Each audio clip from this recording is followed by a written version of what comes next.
Chairman, some of the senior panelists would also be there during the time of the inaugural. Yes. Just to see the proceedings.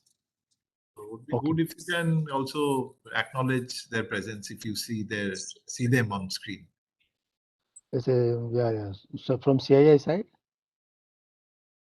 I mean, no, some of the senior panelists would also be there during the time of the inaugural.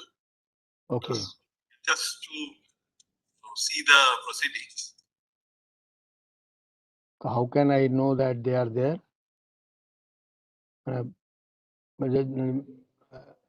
Chairman, you'll be able to see them on the screen. Screen. In the panel itself, you'll be able. Like CMD Nalco is here already. Yeah, he's already here.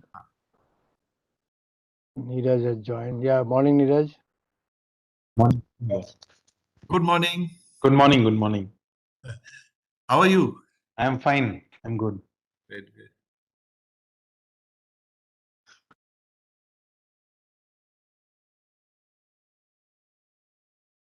So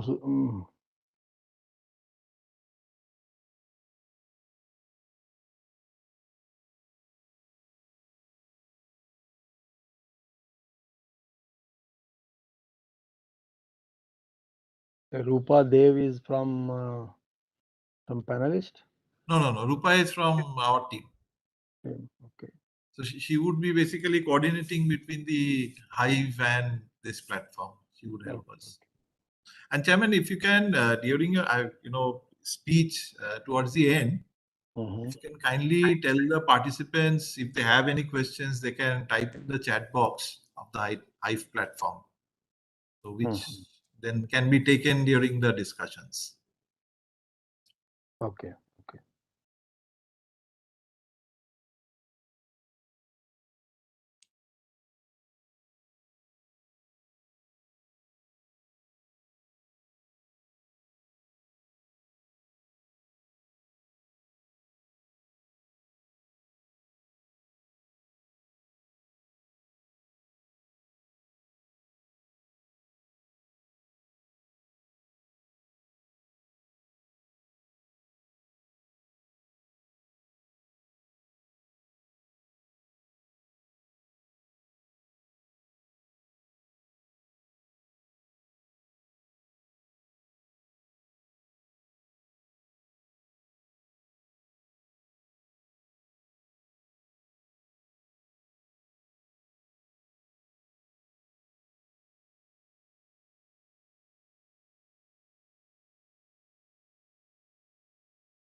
Since this platform would be live for a few days, I was just thinking that subsequently, if we can, take some more sessions as the outcome of the program, definitely there would be some discussion, some questions from the participants, which we can address, subsequently using the platform, since it would be live for a few days. I think that can be done.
Mr. Nirala, good morning.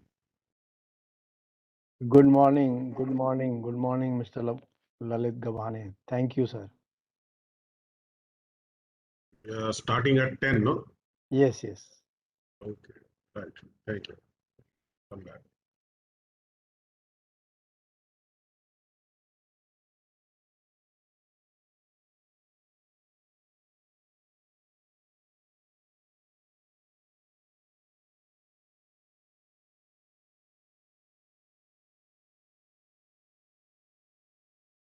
Good morning, Mr. Govany.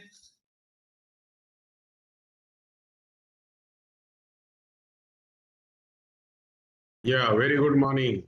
How are you? Yeah, I'm fine. I'm fine. Thank you. Great to get you back again. Yeah. Too many, the events happening these days, right? So uh, immediately after this, again, I have to log into some other event. Ah, Okay. okay. Thank you so much for joining. My pleasure. My pleasure. I hope, I wish all the best for this symposium. This is an annual event, no? This is an And annual. In fact, this is the every, landmark year. This is the 15th year. ha, ha, ha, 15th. 15th year. Okay, okay, okay. Yeah, a couple of times I attended live in Calcutta. Yes, In my physical programs. physical ITC Sonar Bangla. That Right, time I used to work for ITC in head okay. office. Okay, so I had come there. Okay.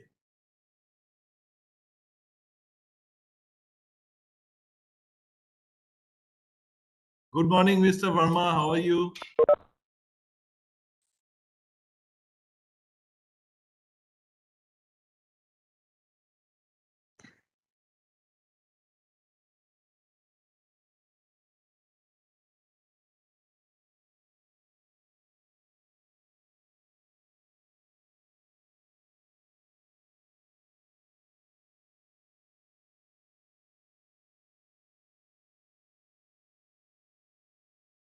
I can see Mr. Panda joining. Good morning, Mr. Panda.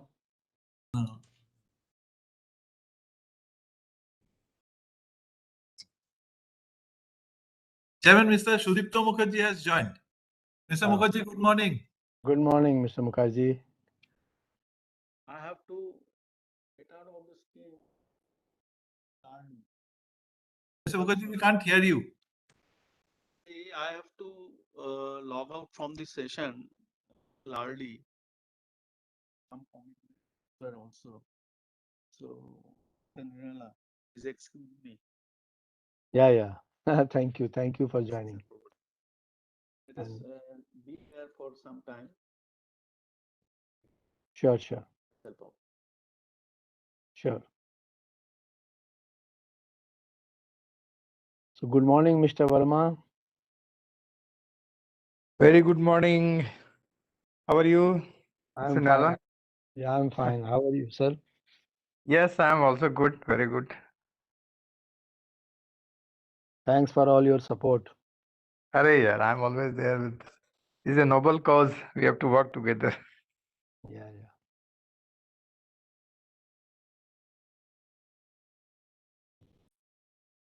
Mr. Verma is very passionate about this particular initiative, I know, over the years. Yes, yes. Correct, correct. Actually, this is his baby. So that's why he's very passionate. How are you, Sumit How are you? As Good, such? good, good. Great, great.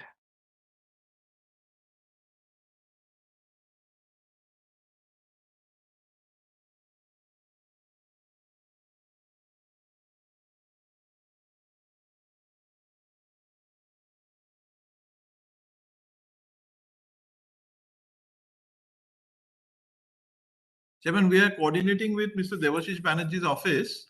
Mm-hmm. Once he joins, we'll start the session. Okay. He'll be joining any. He has already joined. Good morning, Mr. Banerjee.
Morning, Nandini ma'am.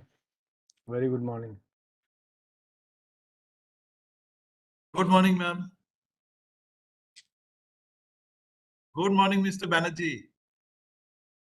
Good morning, Mr. Banerjee. You're on mute, Mr. Banerjee. Yeah, good morning. Good morning. Good morning, sir.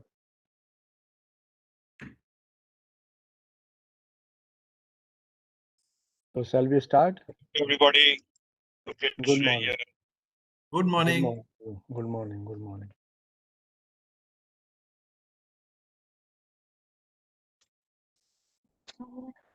Chairman, should we start? To all of you. Yeah, I think now we should start. So everybody is there. Okay. Good morning, everyone. Thank you for joining the 15th edition of the Safety Symposium and Exhibition. It's been a long journey of this symposium. And thank you everyone for your support over the years that we have been able to continue this initiative from CII Eastern Region. Today, in the inaugural session, we have with us Mr. V.K. Nirala.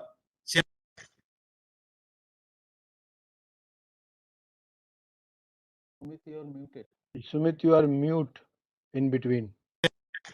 Sorry. So, good morning, everyone. So we'll start the inaugural session. So we have with us Mr. V.K. Nirala, Chairman CII Eastern Region Safety Task Force and Chief Mechanical Maintenance, Tata Steel Limited. Mr. Debashish Banerjee, Managing Director, CESL Limited Distribution. Mr. Sridhar Patra, Chairman and Managing Director, National Aluminium Company Limited, that is NALCO, and also the Vice Chairman of CII Orissa State Council. We have with us Mr. Lalit Govany, Director General, National Safety Council, India. We also have with us Mr. Shudipto Mukherjee, Co-Chairman, CII Eastern Region Safety Task Force and Executive Director, Generation CSC Limited. We have with us Mrs. Nandini Chakravarti, Managing Director, Mineline Private Limited. Thank you everyone for joining the session. So over to you, Chairman, for the proceedings of the inaugural session. Thank you. Thank you. Thank you, Sumitji. and thank you everybody.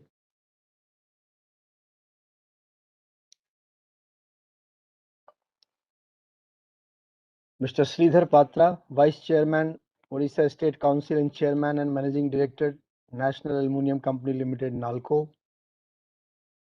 Mr. Lalit Govany, Director General, National Safety Council. Mr. Devashish Banerjee, Managing Director, CESC Limited Distribution. Mr. Sudipta Mukherjee, Co-Chairman, CII Eastern Region Safety Task Force and Executive Director, Generation, CSC Limited. Distinguished members of the industry, friends from the media, ladies and gentlemen. I welcome many of the eminent panelists of the session who have also joined the inaugural function. I welcome you all. I would like to welcome all of you to the landmark 15th edition of the Safety Exhibition and Symposium. On behalf of CII and on my personal behalf, I would like to welcome Mr. Sridhar Patra, Vice Chairman, Odisha State Council and Chairman and Managing Director, NALCO. Mr. Patra, we are encouraged to have you with us and would like forward to you your views, please. I would also like to welcome Mr. Lalit Govany, Director General, National Safety Council, to the symposium.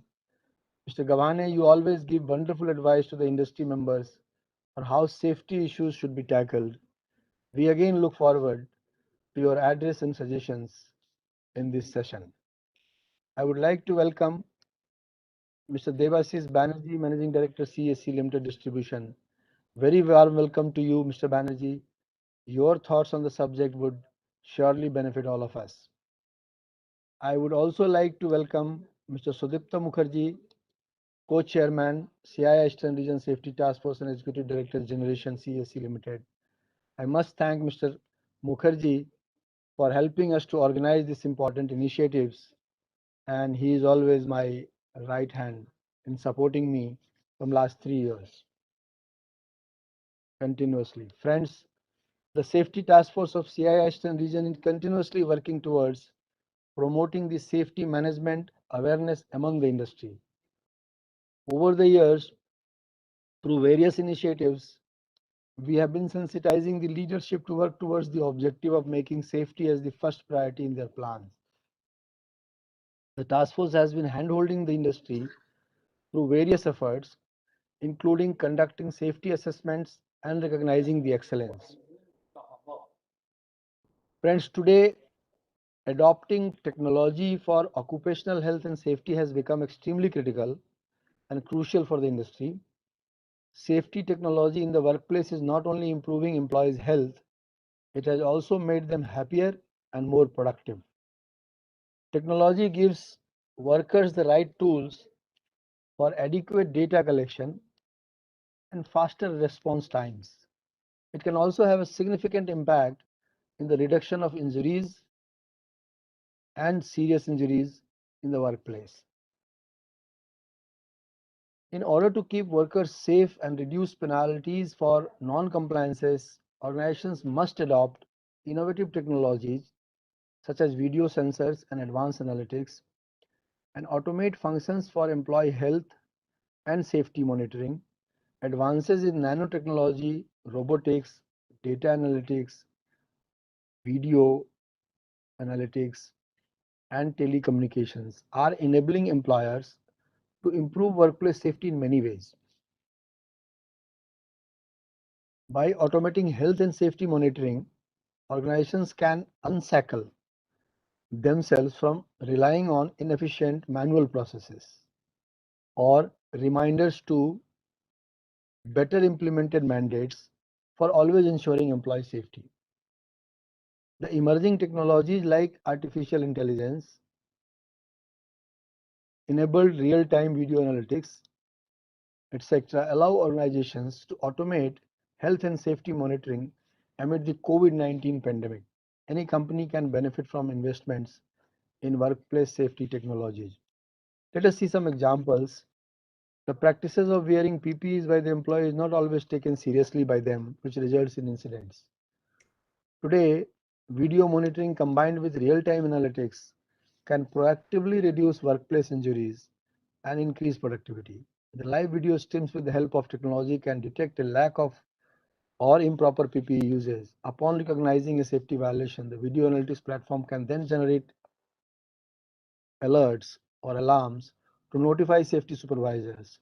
And live updates can also be published to dashboards at the entry points to prevent a potentially dangerous situation if a worker is attempting to enter a designated non-designated area or a designated area of the factory without PPE. So the development of wearable technology is changing the way employers approach lone workers safety. Workers who are working remotely, this wearable technology help them in guiding their work safely. And if there are at all some issues arises, help can reach in real time, and the life can be saved. Wearable technology can assist in reducing accidents and injury, aid in the recovery process, and provide data collection such as work task data that can be shared with workers, employers, and healthcare providers. So as a byproduct, it helps in improving the productivity as well, but the main theme is improving the remote working or lone workers safety. Another example, workplace hazards can take many forms such as moving cranes, falling debris, trip hazards, slippery surfaces and gas leaks. Artificial intelligence enabled video analytics and video based sensors can be customized to prevent any of these hazards, which would help to detect a liquid spill before a worker or workers and prevent slip and fall. Alerts can be sent once the workplace hazard is identified. This allows for timely action to get the workplace hazard under control before it becomes a liability or it takes as an incident. Technology can also help in the health monitoring. The organizations must ensure workers' physical safety as well as their health. The real-time power of a video artificial intelligence technology can also help mitigate the spread of infectious disease within the workplace, such as COVID-19. The live video streams from thermal and RGB cameras with deep learning models. Analytics platforms can also be programmed to detect high body temperature, social distancing violations, and maintain the COVID protocols. So at Tata Steel also, we have developed so many IT tracks to ensure the social distancing, compliance of mask, and all COVID protocol compliance in a real-time manner, which has helped us in running the business smoothly in wave 1 and wave 2. Robotics is another important area. It plays a significant role to reduce workers' exposure to existing injury sources. Robots can be used to perform repetitive and lifting tasks to reduce workplace injuries. The workplace safety can be further improved by introducing mobile drones to monitor high-risk tasks like working in height and prevent the fall in places like construction sites. Many technologies companies are already offering virtual reality safety training programs that can enable the employees to practice using equipment and simulate working environments that pose potential risks. Virtual reality can also be used for training drills such as fire evacuations. Virtual reality and augmented reality technologies may be increasingly used to simulate tasks to measure and reduce risks before a worker starts the actual job. This would be the way forward in future, and this is the very efficient way to train a skilled workman to perform a critical task. So to sum up, we can conclude that the new technologies now allow the worker to perform the tasks more easily and with less inhibitions. The 15th edition of the Safety Exhibition and Symposium will have focus on relevant discussions on how an organization can improve workplace safety by adopting new technologies. Keeping these in mind, over the next 2 days, we are expecting deliberations from the experts on important topics like transforming safety culture through technology adoption, role of leadership, what lets us down, learning from all past incidents, how automation makes modern mining safe.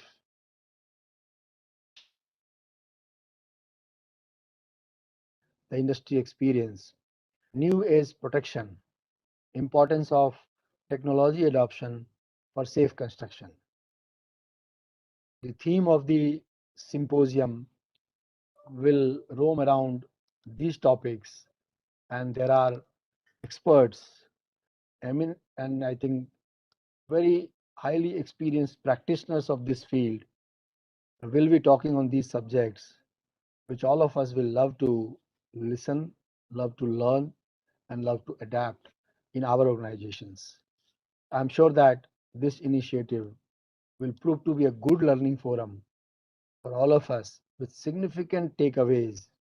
And let's all pledge that we must implement something or other which is suitable for our relevant organization and take benefit out of this symposium. I wish the 15th edition of Safety Exhibition and Symposium a grand success with the grace of God the Almighty. Thank you very much. Thanks a lot.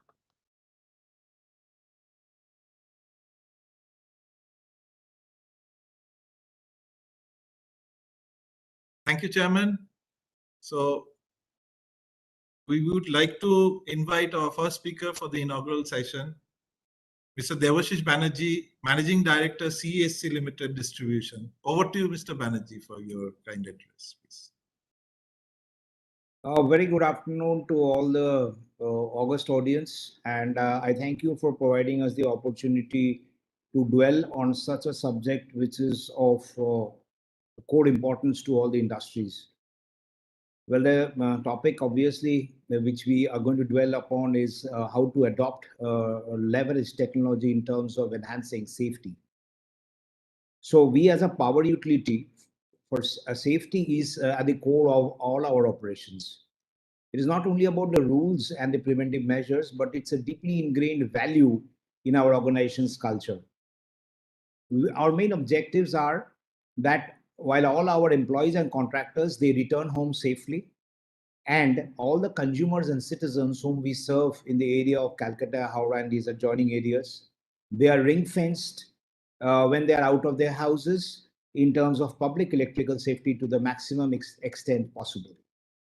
So we, as CSC, have embarked on adopting disruptive, cutting-edge, innovative technologies and transforming our processes and systems to be more efficient by embracing digitalization in the true sense, and for us, adopting Industry 4.0, which is the Internet of Things, through embedded sensors, processors, and communication hardware. We are doing all this to ensure that we are proactive, we preempt the electrical hazards, and we use this to drive our objectives in enhancing safety. Today, I'll dwell on this topic with three major points. The first is ensuring the consumer safety and societal safety. To start with, in this point, we have a high voltage and a low voltage network, which all of us know. The high voltage network is majorly underground, so it's inherent built-in safety. All our oil type, switches or switch gears, we have been replaced with the SF6 switch gears to avoid any kind of oil hazards or fire hazards. You would have seen a lot of pillar boxes, which are wherever the network comes above ground and from wherever the connections go to various premises, they are the various pillar boxes. So we have replaced majority of our distribution pillar boxes with modified designs by which if somebody opens the pillar box, they are not directly they don't get in touch with any kind of electrical live parts using switch fuse units. Going forward, we have seen that wherever we are finding unauthorized access, we have innovated and put in reinforced features in our pillar box, which has a concrete design inside it, and which has some kind of paint by which it is not live during the operation, so anybody cannot have an unauthorized access. We all know that in the city of Calcutta, there are some areas which are prone to waterlogging when there are torrential rains combined with high tide. So we have developed a frugal technology, a simple water level indicator, which is a sensor-based IoT technology. There is a proximity sensor. Whenever the water level goes beyond the safe levels, there is an alarm which is sent automatically to our customer CRM system, customer relationship management system, which triggers SMSs to the consumers to say that we are going to switch off the area because there is a waterlogging in that area. And the same sensor which sends messages to our control room engineers, they immediately deploy a GPS-enabled mobile field crew to energize these distribution boxes. The system again generates a docket whenever the water level goes beyond below the safety levels, and the whole matter is again re-energized. So this is all done through the help of technology and automation. If you look at the low voltage, wherever the majority of our overhead low voltage are underground, but wherever there are overhead networks, we have ensured that we do not have, we replace the bare conductors with aerial bunch conductors, which has a higher robustness and resilience. And we have seen during the storms, they have a better operational, value, and they don't fail as a normal bare conductors. Going forward, we have also found out in some areas, because cable is a part from where people, tend to, have an access, sometimes unauthorized maybe. So we have used coaxial cables, which is one of its kind in the industry. And it is such a system that if you try to break into that, it automatically switch off the supply, and nobody will be able to take power from there. So these are few points in terms of cables. When we were talking on the safety of our people or the crew which are working on the field and even the public safety around, we have cameras which is installed at various sites where big sites are going on, and the video analytics are done on that. For individual people working at the site, we are working on a phased introduction of phased upscaling of GoPro camera, which will be connected to our backend system, which is connected to our backend system, it'll act like a kind of a CCTV for that person who is working individual to ensure that he has worn all his PPEs and safety safeguards so that he is safe and the public are safe. Then going forward, we also find that because wherever there are overhead networks for us, which is small though, we have used the technology of mapping our asset base on the GIS map and the satellite image of trees. And based on this data analytics, we work with the municipal corporations to trim the trees to ensure that the vegetation does not cause any safety hazards. Going forward, we have a lot of distribution transformers all over the places.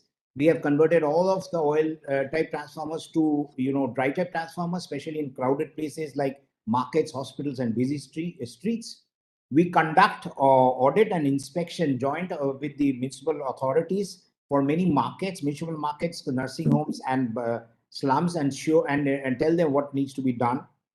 In terms of the fuse-free concept, we have introduced miniature circuit breakers and molded case MCCBs, which actually help to detect any kind of leakage for any kind of installation, including the consumers, and they save the consumers and and the offices from any kind of electrical shocks. Now, going to the second part, the enhancement and upgradation of the HV and EHV network. We know that for our transmission network, which is 220 kV, 132 kV, and going down to 33 kV, there are a lot of outdoor substation yards which we have converted to indoor GIS-based substations. And again, the oil circuit breakers, bulk oil and minimal circuit breakers, they have been converted to SF6. We have ensured that we are trying to adopt going forward the clean air technology or blue gas technology, which there are many manufacturers which are coming up out with it to replace it with the SF6, which and reduce the carbon footprint. Going forward for the power transformers, we use ester oil, which is safeguard against which flashpoint is higher.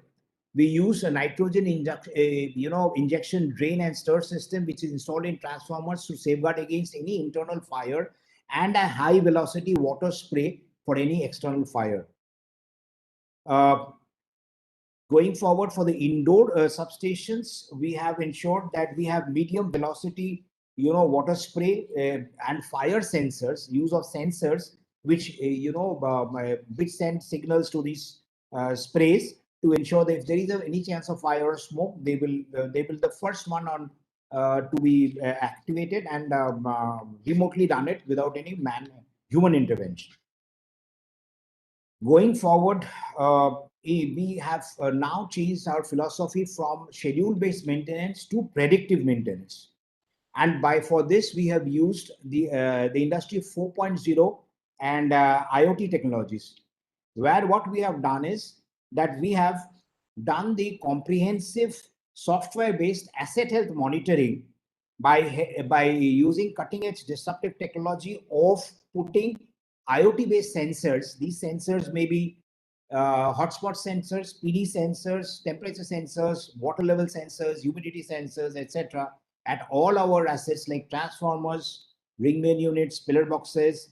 We also use pan-tilt camera and at our major outdoor substations, and drones for monitoring this thermal imaging. So what happens, these all sensors, whether it's a drones or pan-tilt camera and all the sensors, they are connected on real time to our head-end systems, and which automatically tell us that if there is any kind of preemptive the failure which can happen. So we preempt that, and we do that maintenance before, so that the thing does not fail and there is no downtime both for the customers and for the system. So and going forward, we have adopted immersive technologies in terms of the augmented reality, the extended reality, with the help of the Google Lens, HoloLens, or other wearable devices, where we can tell our people remotely how to troubleshoot and give training on the protection system, thereby enhancing the embedded safety and through the immersive experience. We have created digital twins of our substations, and we are upgrading that. And by help of that, we are able to, upskill our workmen through simulation and enhance the safety at the workplace. So what we are doing is, by help of all these, by the help of digital twins, by the help of immersive technologies, we can remotely access a kind of a protection device of the relay when it trips, and on the mobile itself we can have the diagnostic of the relay and do the necessary things to restore reset the relay, restore the fault, create all safety protocols, and switch it on. So going forward, we are working on sensor-based workman's suit with hotspot, fault detection, and other health parameters at this place, and we are having our own AI-enabled, team, the BI team, which works on this augmented reality. We work on the data analytics, which we get from all these, sensors which we have on the field, and by this we are developing a foolproof system.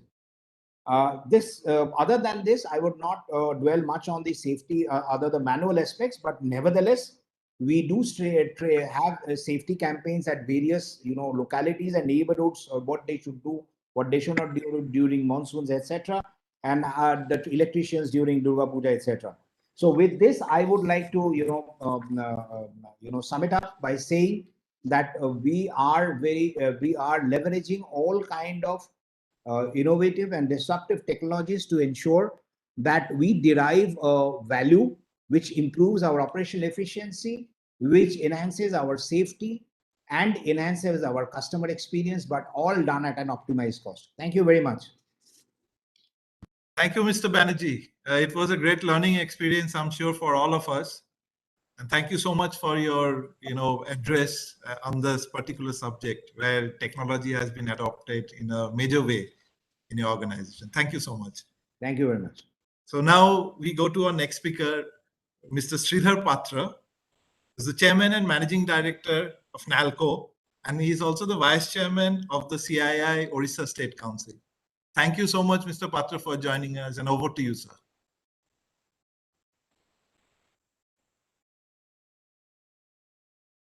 Very good morning to all. Respected Lalit Govany, Director General, National Safety Council. BK Nirala, Chairman, CII Eastern Regional Safety Task Force. Mr. Jayanta Banerjee, MD, Distribution Company. Mr. Sumit Chakravarti, dignitaries in the inaugural session, distinguished members of the industry, media, ladies and gentlemen. At the outset, I convey my deep gratitude and thankful to CII for inviting me to this inaugural session and safety culture through technology adoption. This symposium. Before we speak anything, let me say this pandemic has taught us various things which any standard did not speak. This pandemic speak. Putting masks, washing hands, making safe distance. These are not required to be specified in any standard, but this pandemic has made it. Now everywhere, before we put on our shoes, we put on our mask. This indicates we are making it a habit. So safety is to be made as a habit. Safety is to be made unavoidable habits. That is the first requirement for a safe working environment. Whether it is home, or it is a school, or it is the institution, or it is a manufacturing concern, or in the hall of a parliament. Everywhere, safe working environment is necessary.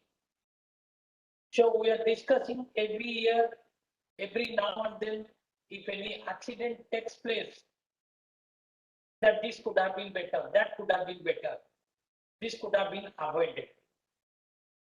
That means observation of working environment in a continuous basis for improving safe and health working environment is indispensable.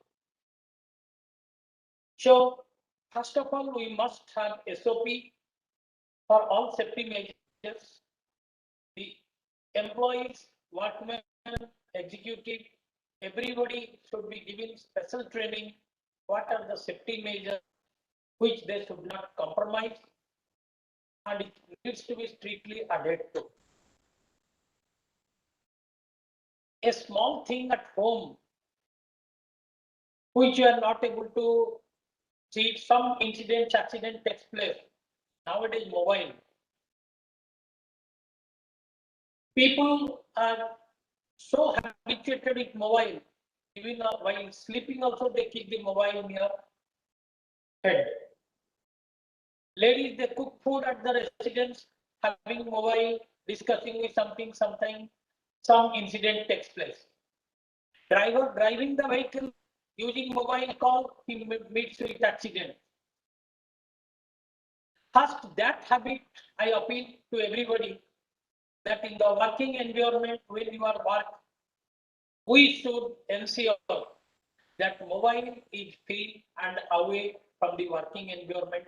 Those who are working basically with running motors, running plants, mobile equipments, etc. A small habit. It does not require anything. We are realizing, we are seeing. A driver is seeing an accident is taking place because he used mobile. Again, he uses his mobile. Seeing the accident after going for 20 meters, he calls me, "Arey, is accident, this vehicle number is such and such." That means First of all, the consciousness among us is required. What safety standards we have to maintain, and we have to make it a habit. Vehicles have been giving seat belt.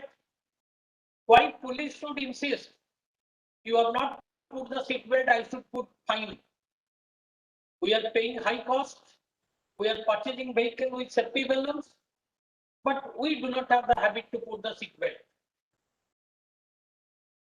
So whether he is educated or a uneducated, he is a workman or an executive, we have to take an oath that we will adhere all safety measures and there should not be any dilution or any compromise is not permitted. We are factoring PPE while floating a tender that the contractor should give these things. The contractor quotes, and we have a public sector, we have a tendency to give on L1, then the who beats the L1, he takes the tender successfully, he does not adhere to the safety measures. He does not provide this PPE to the workers.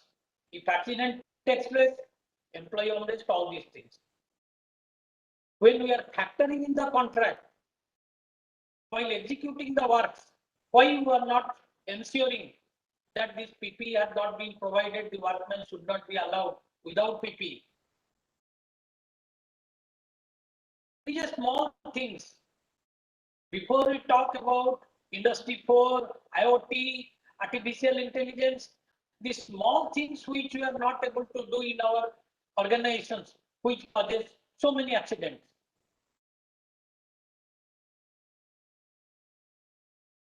We are talking about preventive maintenance. Sometimes we are signing a MOU with the government. This is the production target. Market is good. I want to produce more. We defer the maintenance schedule. Being a part of the top management, we also say, "Okay, preventive maintenance को और थोड़ा defer कर लो." But when the question of safety comes, preventive maintenance schedule should not be deferred. So we are also always we speak when it comes to the sell. Now the market is booming, price is good. Let us defer the maintenance schedule. Why? Because safety doesn't call for any compromise. Sunday or Monday, for safety, no holiday. Then why we do this? We should adopt always a principle for safety that should not be any compromise. We are talking about automation. We should be very practical in our approach. Automation, when you do, definitely there is a fear of workman retrenchment, reduction in manpower, unionism, protest, everything will come forward. But we should gradually make those employees giving special training, they should handle the equipment with higher technology. We simply make automation. These people are not educated, skilled, or trained to operate the automated machines. So simply automation will, by replacing technology, will not solve the purpose. As an ongoing entity, we have to ensure how we gradually make automation and how with effective training will ensure those people they work with the new technology and the change technology. We are talking about various measures which the company should take. The people who are working with mobile equipment, it is written clearly that if you drink, you sink. Don't drink. but people are coming with dreams to operate the mobile equipment. If you stop them, again, various issues emerge. So whatever safety measures, by changing our method, by creating good habit, 30%, 40%, 50%, whatever target you keep over a period, we'll see that these accident casualties will reduce. Whether you are walking in the park or you are in the sky in an aeroplane, everywhere safety is required. धरती से आसमान तक, without safety, life is at risk. Just few days before, I was interacting with my workmen of different units. They were talking, sir, हमारा insurance policy, group insurance limit बढ़ा दीजिए. I told, why you are worried for group insurance limit? Why you are not adhering good safety measures that nothing will happen? Just increasing the insurance limit, it does not mean that adequate safety has been made. So we have to see how to translate the safety into action. It should not be confined theoretically in SOP, theoretically in training model. It should be translated, and to encourage more safety, we can tell some safety awards linked with accident-free number of days. Suppose 100 days, there is no accident, I will pay 100 rupees for that month, per day, extra. If it is 200 days accident-free, then it should be increased. The number of accident-free days increases, the award or reward every year will go on increasing. Because in Indian culture, whatever you do, people get better motivated through money. So you should link award with accident-free number of days. Because gradually we have to make them safety as a habit. And I will appeal to all the industry members, whatever the best practice followed in the industry should be shared with all industry members. What is the benefit of that best practice?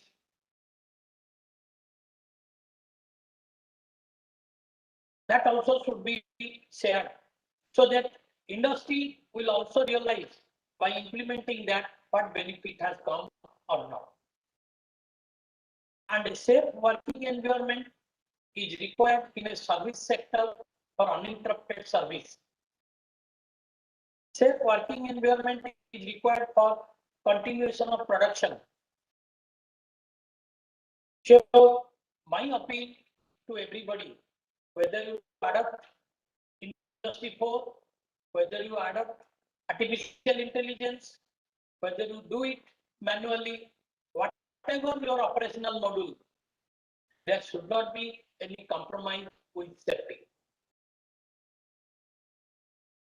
So this is the thing what I would like to say. It is not only by technological adoption. Technological adoption will reduce the risk, will reduce the casualties, accidents, etc. But despite of that, the workforce will work. If they do not adhere, then ultimately the purpose will be defeated. I hope this symposium will give various inputs, and the rich experience of the speakers will give insight of different industries, which will go a long way if we have an intention to implement, if we have an intention to make it honest approach for providing a safety environment. So every day, 24/7, safety should be with us, hamesha. Like day and night, we see the benefit of night, the benefit of day. Only when we see that 5-7 days there is no sunlight, we feel what is the need of light, what is the need of day, what is the need of night. Similarly, once you make it a habit, you see the benefit, see the other industry, and how you are working peacefully, how the productivity is enhanced, then it will be a great inspiration for the owner, for the employees, for all stakeholders. So I appeal to each and every member of the industry that for safety there should not be any compromise, and wish the symposium to be a grand success. And 5-10% whatever we gain out of this symposium, if we implement, definitely the return will go a long way. Thank you. Thank you, Mr. Patra. Thank you for your wonderful address. You touched upon some of the issues like the ground level issues and where the companies need to focus upon. You touched upon a very important point that safety should be 24/7. You also touched upon, you also shared some of the practical approaches what the companies need to adopt. And a very important point you mentioned about the, incentives that the company should give for achieving more number of accident-free days. So thank you so much for your address and being with us in this inaugural session of the landmark year of the Safety Symposium. That's the 15th year. Thank you so much. For the benefit of everyone, we have more than 800 participants who are logged in, who are listening to the session at this point of time. Thank you so much. So we have with us our next speaker, Mr. Lalit Govany, Director General, National Safety Council. Over to you, Mr. Govany, for your address. Very good morning, Sridhar Patraji, Debashish Banerjee Sahab, Nirala ji, and all dignitaries on the dais, and all the ladies and gentlemen delegates who are present for this today's event. At the outset, I would like to express my sincere gratitude to the CII Eastern Region for inviting me to deliver this special address on this landmark occasion of the 15th exposition with the theme of enhancing safety culture through technology adoption. Today, technology is everywhere in all spheres of our life. You are a mechanical engineer, or you are a doctor, or you are a safety manager, or you are, in whichever field. The technology has really been a boon. As you are aware, our country has been passing through a mega pandemic of COVID-19 since last about 18 months. And this pandemic has really very badly impacted all major sectors of economy. Besides the economic losses, in the recent past, there has been a spurt in the number of accidents that have happened in the industries, and the fires, the chemical releases, and fires in the hospitals where several precious lives have been lost. As per the media reports, from May 2020 till the end of December 2020, in the manufacturing sectors, there were about 64 major accidents, wherein about 120 workers were killed, and about 700 were injured. These are very, very, big numbers. The glaring example is the toxic gas leak at the LG Polymers plant in Visakhapatnam, Hyderabad, that has happened in the May last year, which brought back the memories of Bhopal gas tragedy. The series of accidents expose a pattern of systemic failures. The industry is halted without proper shutdowns, processes with poor planning, failure to ensure adequate maintenance and inspection during the lockdown, leading to accidents while industrial processes restarted. Health and safety has emerged as a critical thrust area and gained an enormous traction The series of, I'm sorry,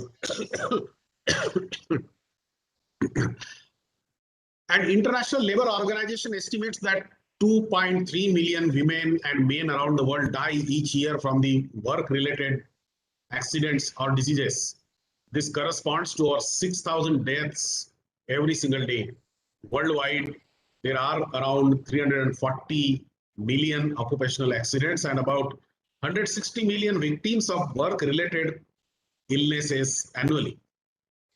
I'm happy to mention that Government of India is committed to regulate all economic activities for management of safety and health risk at workplace and to provide measures so as to ensure safety and health, safe and healthy working conditions for every working person in the nation.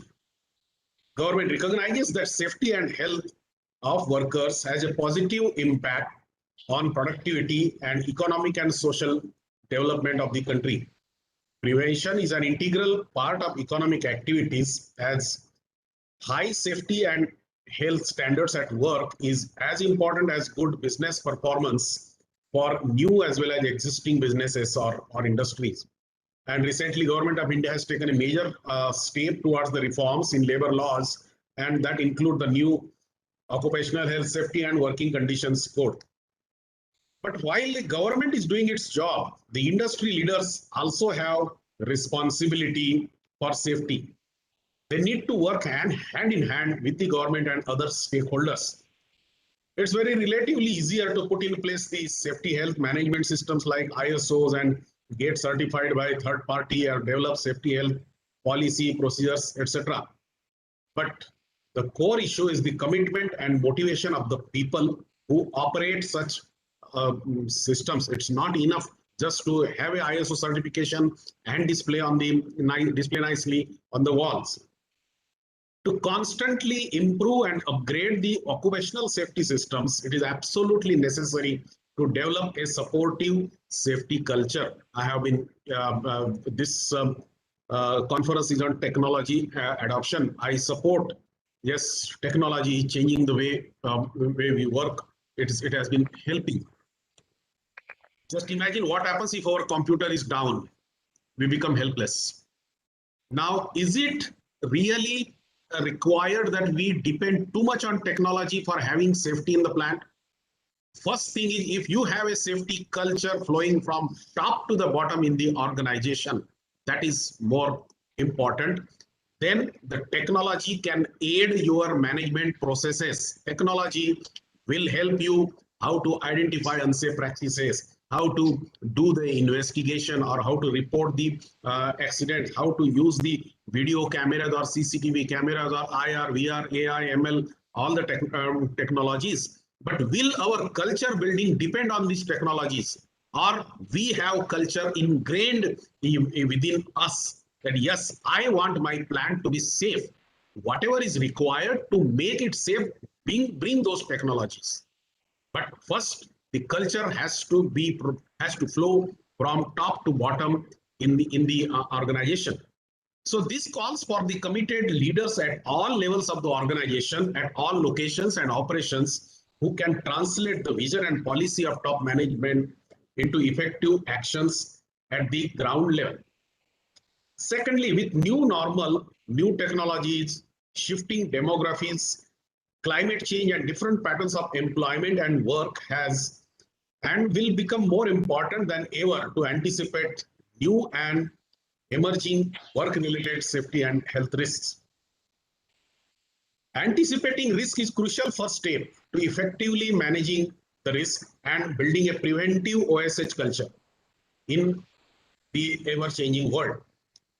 Practices to do this include technology assessment, and future studies, which enable the identification of potential risks and development of effective preventive actions. Today, we have technologies such as robotics, AI, VR, nanotechnology. They can also affect the psychosocial health and introduce new materials with unmeasured health hazards. So we need to be careful while employing these technologies in our processes. But if they are correctly applied, it can really do great. It can really help to reduce the hazardous exposure, facilitate training, effective inspections, and the management of risk. Demographic shifts are important because young workers have significantly high occupational injury rates, while the older workers need adaptive practices and equipment to work safely. Women who are entering the workforce in increasing numbers today are more likely to have non-standard work arrangements and have a higher risk of musculoskeletal disorders.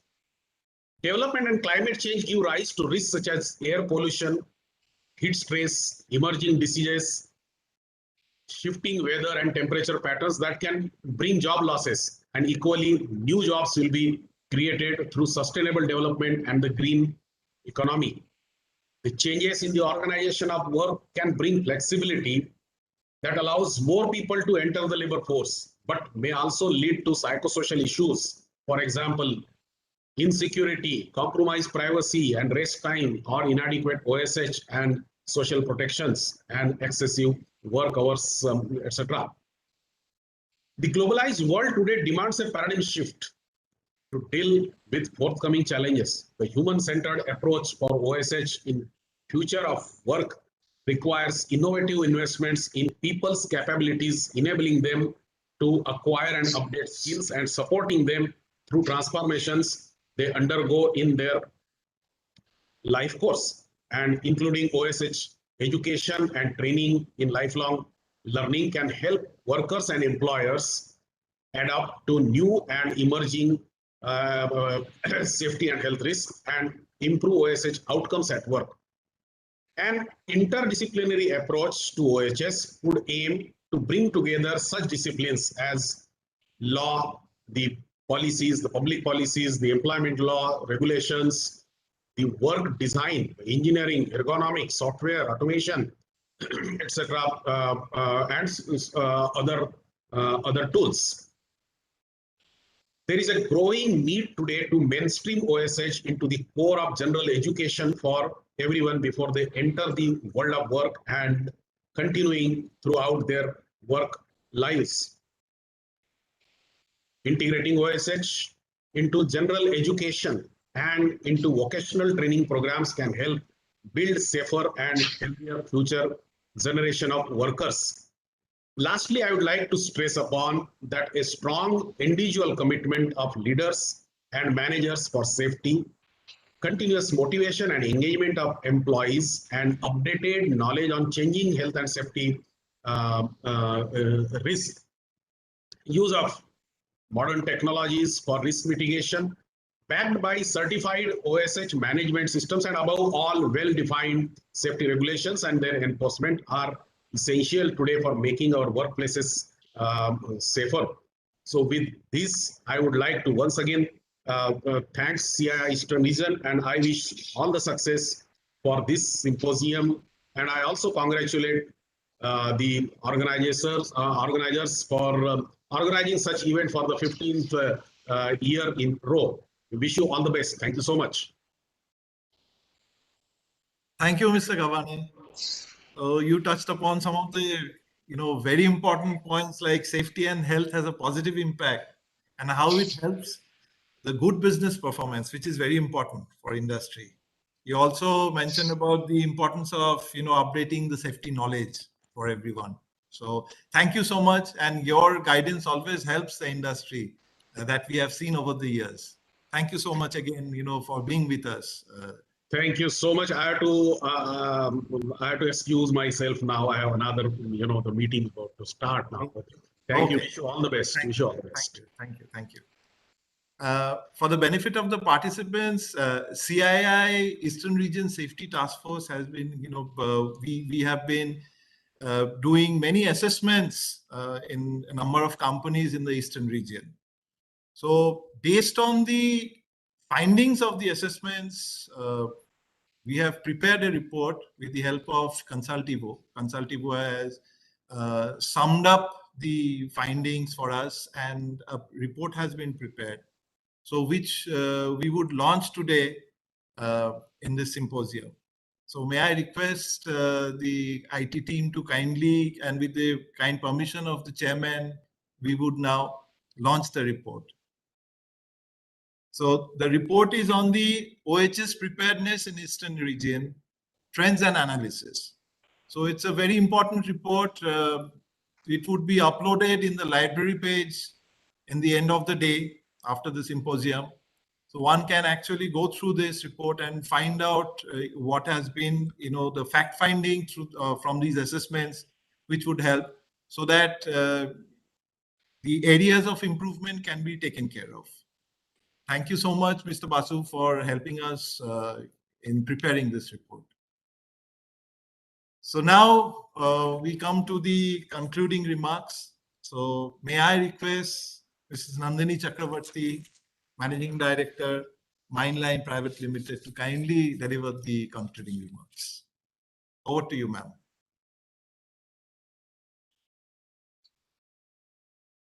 Ma'am, you're on mute. Yes. Good morning, everybody. Distinguished members of the industry, friends from the media, and all the participants who've joined in today. I would like to take this opportunity to thank all of you and to offer my concluding remarks for the inaugural session. It's really been a very, very, I should say, challenging year for all of us. And on behalf of CII, I would like to extend our thanks to Mr. Sridhar Patra, the Vice Chairman of Odisha State Council and Chairman of the Managing Director of NALCO, for his presence today. Mr. Patra, thank you for your address. We look forward to getting more inputs from you. It was wonderful that you have taken very practical steps in this sector, and your suggestions are very innovative, and I'm sure it will go a long way towards guiding all the participants towards what are the best practices in the industry. Thank you very much once again. I'd also like to thank Mr. Debashish Banerjee, Managing Director of CESC, for being with us today and for sharing his thoughts. It's CESC, as we all know, is the reason why all of us have even the lights on today, or I can talk to you in the computer. So they are very vital part of Kolkata and our, in the national grid. I think they are one of the best performers. So Mr. Banerjee's points and deliberations were very welcome. His observations on adaptation of MCCBs and oil-free switchgear, introduction of SF6, though I hope he'll be replacing the SF6 soon with vacuum breakers, and indeed also the circuit breakers, etc., and to introduce more modern methods in the system, as well as the monitoring, the moisture and the water logging problems that we face in Calcutta. The practical way he uses the scans, or he uses the GPS monitoring to send his teams across, are really very innovative ideas, and we would not have been aware of them had he not shared them with us. So thank you very much, Mr. Banerjee. My sincere thanks also to Mr. Govany, even though he's not here. He's always very innovative in his ideas and is a voice of reason. And his idea of taking his OHS to the field of schools, and integrating this as a culture more than just as a practice, or as let's say a field for seminars like this, is something he's been propagating for a very long time. And of course, my sincere gratitude to Mr. Nirala, the chairman of the Safety Task Force of the Eastern region, and the Chief Mechanical Maintenance of Tata Steel Limited. Mr. Nirala has always been guiding our members through to put together such a mammoth, work behind the scenes of this webinar today. And he's always been a pillar of strength to the safety committee of CII.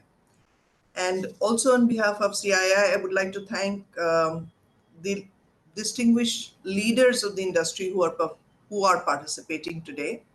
I would like to thank the sponsors and the advertisers without whose active participation this would not have been possible. And as we have seen, or as Shumit has mentioned earlier, this is a landmark year. It's a 15th year. So thank you very much. I hope the next 2 days of deliberations will bring across a wonderful set of ideas. And as we know that the Indian industry is continuously evolving with respect to methods, processes, and technologies to enhance all manufacturing services. And during the times of COVID, we as all the safety professionals have been made more aware of what are the boundaries that we should be very strictly, I should say, putting together or creating so that we can harness whatever potential we have for growth, but within the realm of safety. Technology has transformed the safety culture, and in many sectors, it has changed the way that we operate. And for millions of workers across the globe, I think it has proved to be a boon. And these surroundings for these workers have been made or enhanced due to technology. The human intervention, let's say in fault finding, or human interventions in a lot of areas where we can use better methods, have already been adopted. But sadly, we also have a lot of areas, let's say in the unorganized sectors, where we need to work upon.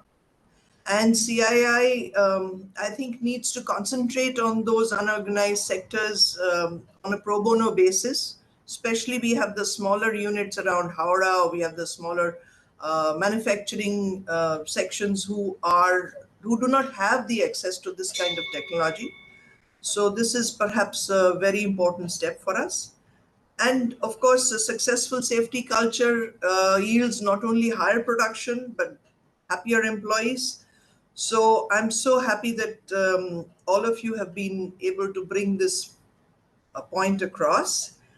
And in terms of smooth transition, I hope we have a better time ahead. And of course, we come to the intelligent application of safety, especially in hazardous sectors like mining. We have a session at 4 o'clock this afternoon. Mining is considered to be one of the most hazardous industries that we face. It's akin to a war. So it's very high risk, very high stress. And if we could reduce some of these stresses by operating through, a remote means, through automation or through remote application, through GPS, then I am sure we could make the world a better place and create a safer environment for the people who go there, everybody a safer place. But simply adopting the safety in certain pockets will not do. It has to be adopted as a culture for effectiveness for the technical solutions. And I think that would be the best way forward. And from the CII Safety Committee, I would like to thank CII and the participants from my side, the organizers, including Shumit and Mamata, for the untiring efforts that they have put together to get this together. Thank you very much. Okay, over to you, Shumit. Thank you, ma'am. Thank you for your concluding remarks. And now we move to the session, which is one of the most coveted for the industry, the Safety, Health and Environment Excellence Awards. So this is one of the most coveted awards of CII, which is being organized and conducted from the Eastern region. So to give a briefing of the SHE Awards, that is the Safety, Health and Environment Awards, may I request Mr. Shoikat Basu, Chief Mentor, Consultivo Business Solutions Private Limited, who leads this initiative, to kindly give the participants an overview of the awards. Over to you, Mr. Basu. Sure. Thank you so much, Mr. Chakraborty. Thank you so much, respected chairman, honorable dignitaries, and delegates. Very good morning to you all. On behalf of the CII Safety Task Force, I'd like to welcome you all to the CII Year SHE Excellence Awards 2020-21. Before we unveil the awards, it's my privilege to present the background and the snapshots. We all acknowledge that the pandemic has changed everything drastically. Industries are mostly affected, and so are the people. It has taken a toll on the occupational health and safety management system too. But even during this tough time, we have witnessed something positive, very positive indeed. In fact, this year we have received the highest number of applications ever. Even during this pandemic, 60 units have participated in the SHE Excellence Award. We truly appreciate their spirit and the positive approach towards OHS. They really deserve our applause. And now give me a moment to share with you some of the glimpses of the award.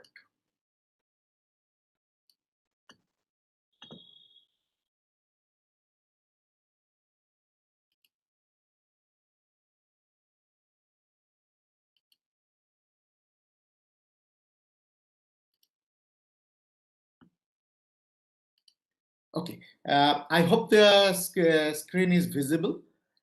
This award is the SHE Excellence Award for the assessment year 2021. And this year, as I told, 60 participating companies or units, they have participated, 60 units have participated. And the award is divided into 4 main award categories: manufacturing, mining, construction, and services. And the evaluation criteria were leadership, governance, and performance in safety, occupational health, and environment. So these are the 3 major areas of evaluation, and the entire evaluation has been done in 3 stages. The first is the application screening, and then we did the remote evaluation. In fact, 100% of the units were evaluated remotely for the entire day by our calibrated assessors, and then the final presentation in front of the jury members. So these are the 3 stages of screening has been done. And as I told, 100% remote assessment for all the applicants, 100% of the applications. And some of the highlights of this year are: overall mean score improved. I'll show you some of the details of the overall mean score. We have started our statistical analysis on the award outcome since last 2 years. So we have some data and statistics. We'll show you that. So overall mean score has improved. That means possibly the base level of the companies has improved from the previous one. The highest number of participation from construction, mining, and manufacturing.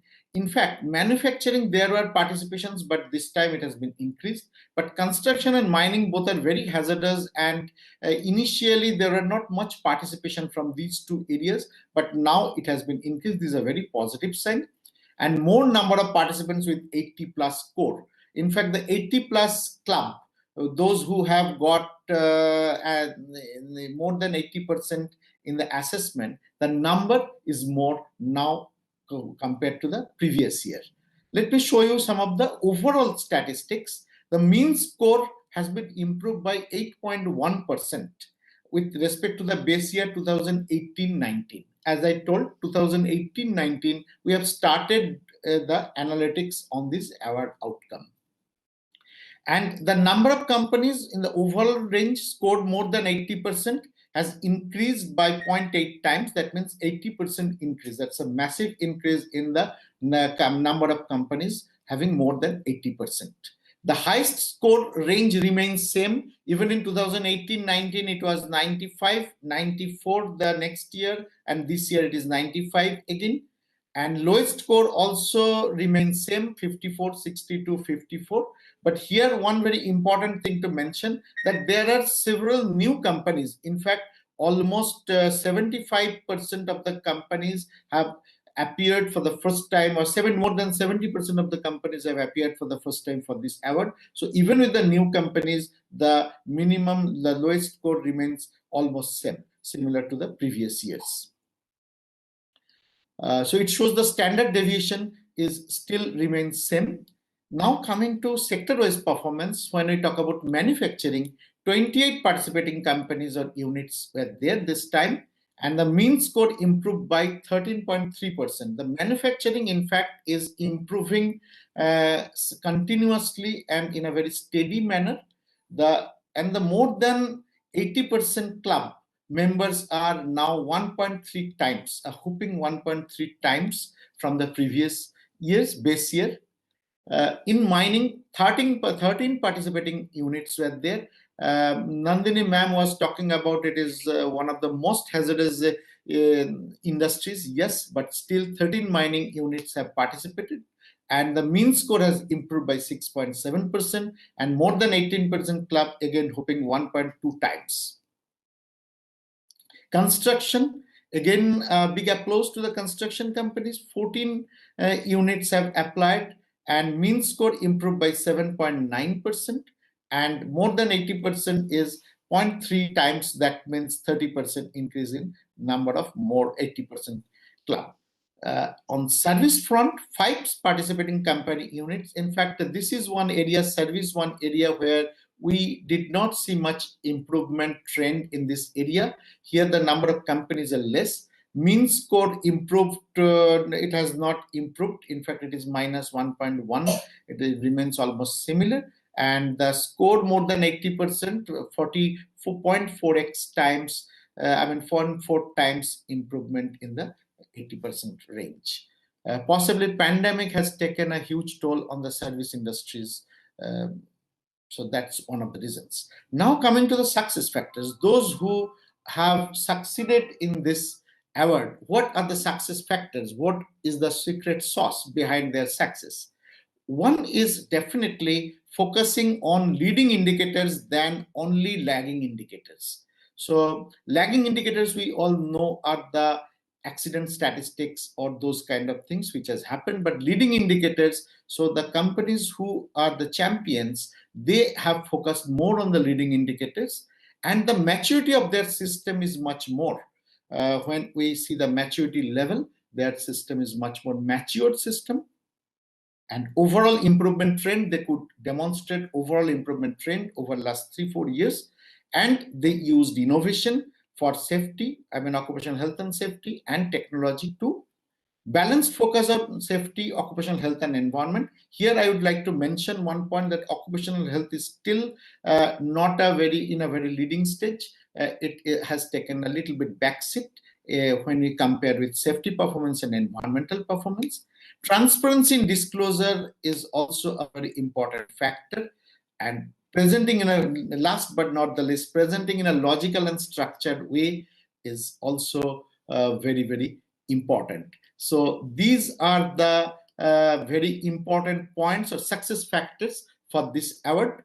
Now, before I conclude, let me thank all Safety Task Force members for their contributions and support. I'd like to thank all award assessors who and the jury members for their tireless contributions. And finally, my thank goes to the awesome CII team, Mr. Sumit Chakraborty and Ms. Mamata Mondal, who managed and directed the entire show flawlessly. Thank you all. Congratulations in advance. And the award goes to over to the ceremony. Thank you, Mr. Basu. And now is the time which all of us are waiting for. So I would request our chairman, Mr. Nirala, to kindly give his opening remarks for the awards, please. Thank you, Sumitji. And thank you, Saikadda. So, ladies and gentlemen, a most awaited, I think, time for this symposium, and a lot of hard work goes by the team CII and the all participants coming to this stage. I must thank all of them who are directly or indirectly engaged, involved, and pursued to bring this award ceremony to this stage. Thank you very much. We now proceed, ladies and gentlemen, we now proceed to the award distribution ceremony. The CII Eastern Region C Awards seek to recognize excellence in safety, health, and environment, which contribute to enhance companies' competitiveness in the domestic and international markets. And I myself have seen in past few years how the organizations value it out throughout the year once they receive this recognition. So this award year after year is becoming bigger and better. The CII Eastern Region C Awards was instituted to provide recognition of extraordinary contribution in the areas of best environment and safety management practices, contribution towards sustainable development, and efficient handling of occupational health and safety issues.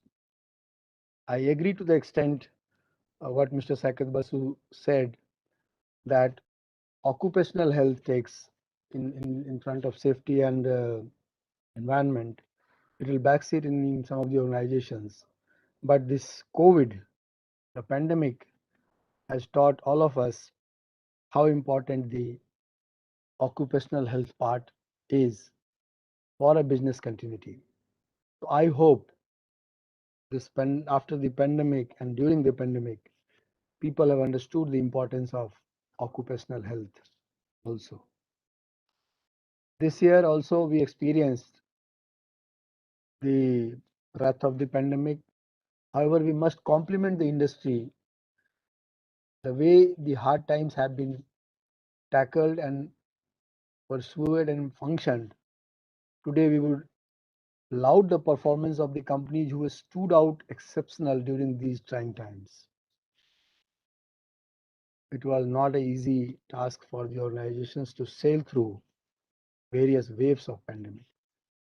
Some organizations have been selected by the jury for awards. However, we must acknowledge all participating companies of C Awards for the excellent work each organization has demonstrated. This year we have increased the number of award categories. This year also C Awards assessment were done remotely. We must thank the jury members, assessors, and the members of the participant organizations for coordinating the entire process seamlessly. This shows the commitment of the safety leaders and the team members. Kudos to everyone who were involved in the process. Apart from the assessments of the premises of all the participating companies done remotely, the shortlisted organizations were given the opportunity to make presentations virtually to the jury members to showcase the work that has been done in these areas. Based on both the assessments, the winners have been selected. It was a tough task, however, done splendidly well.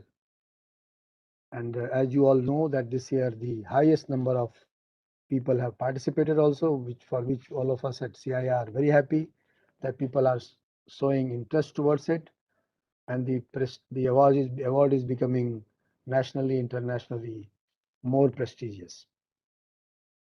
The jury members felt that some of the work done by few organizations have been exemplary, and like last year, we must encourage everyone to implement the best practices in their workplaces.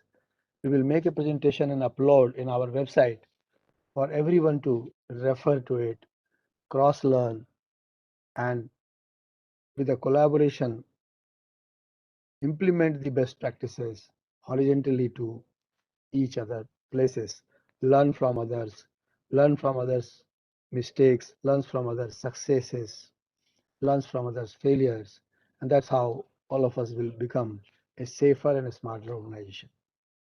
This year, because of the pandemic, we will have to do the honors virtually. I wish we could have given the trophies and the certificates physically today.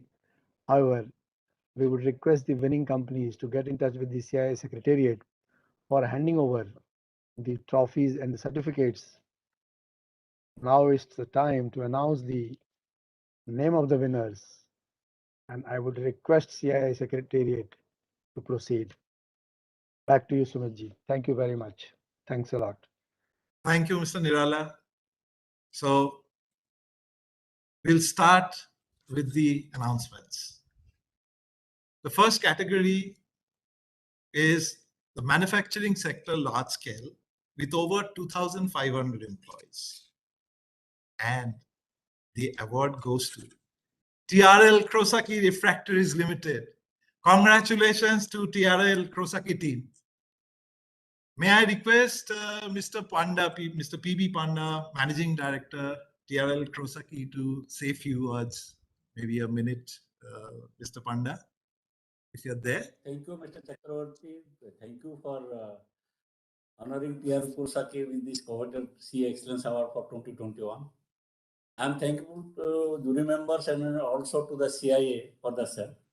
This award not only just recognition, it is the big motivation to all the employees who are an integral part of our C initiative.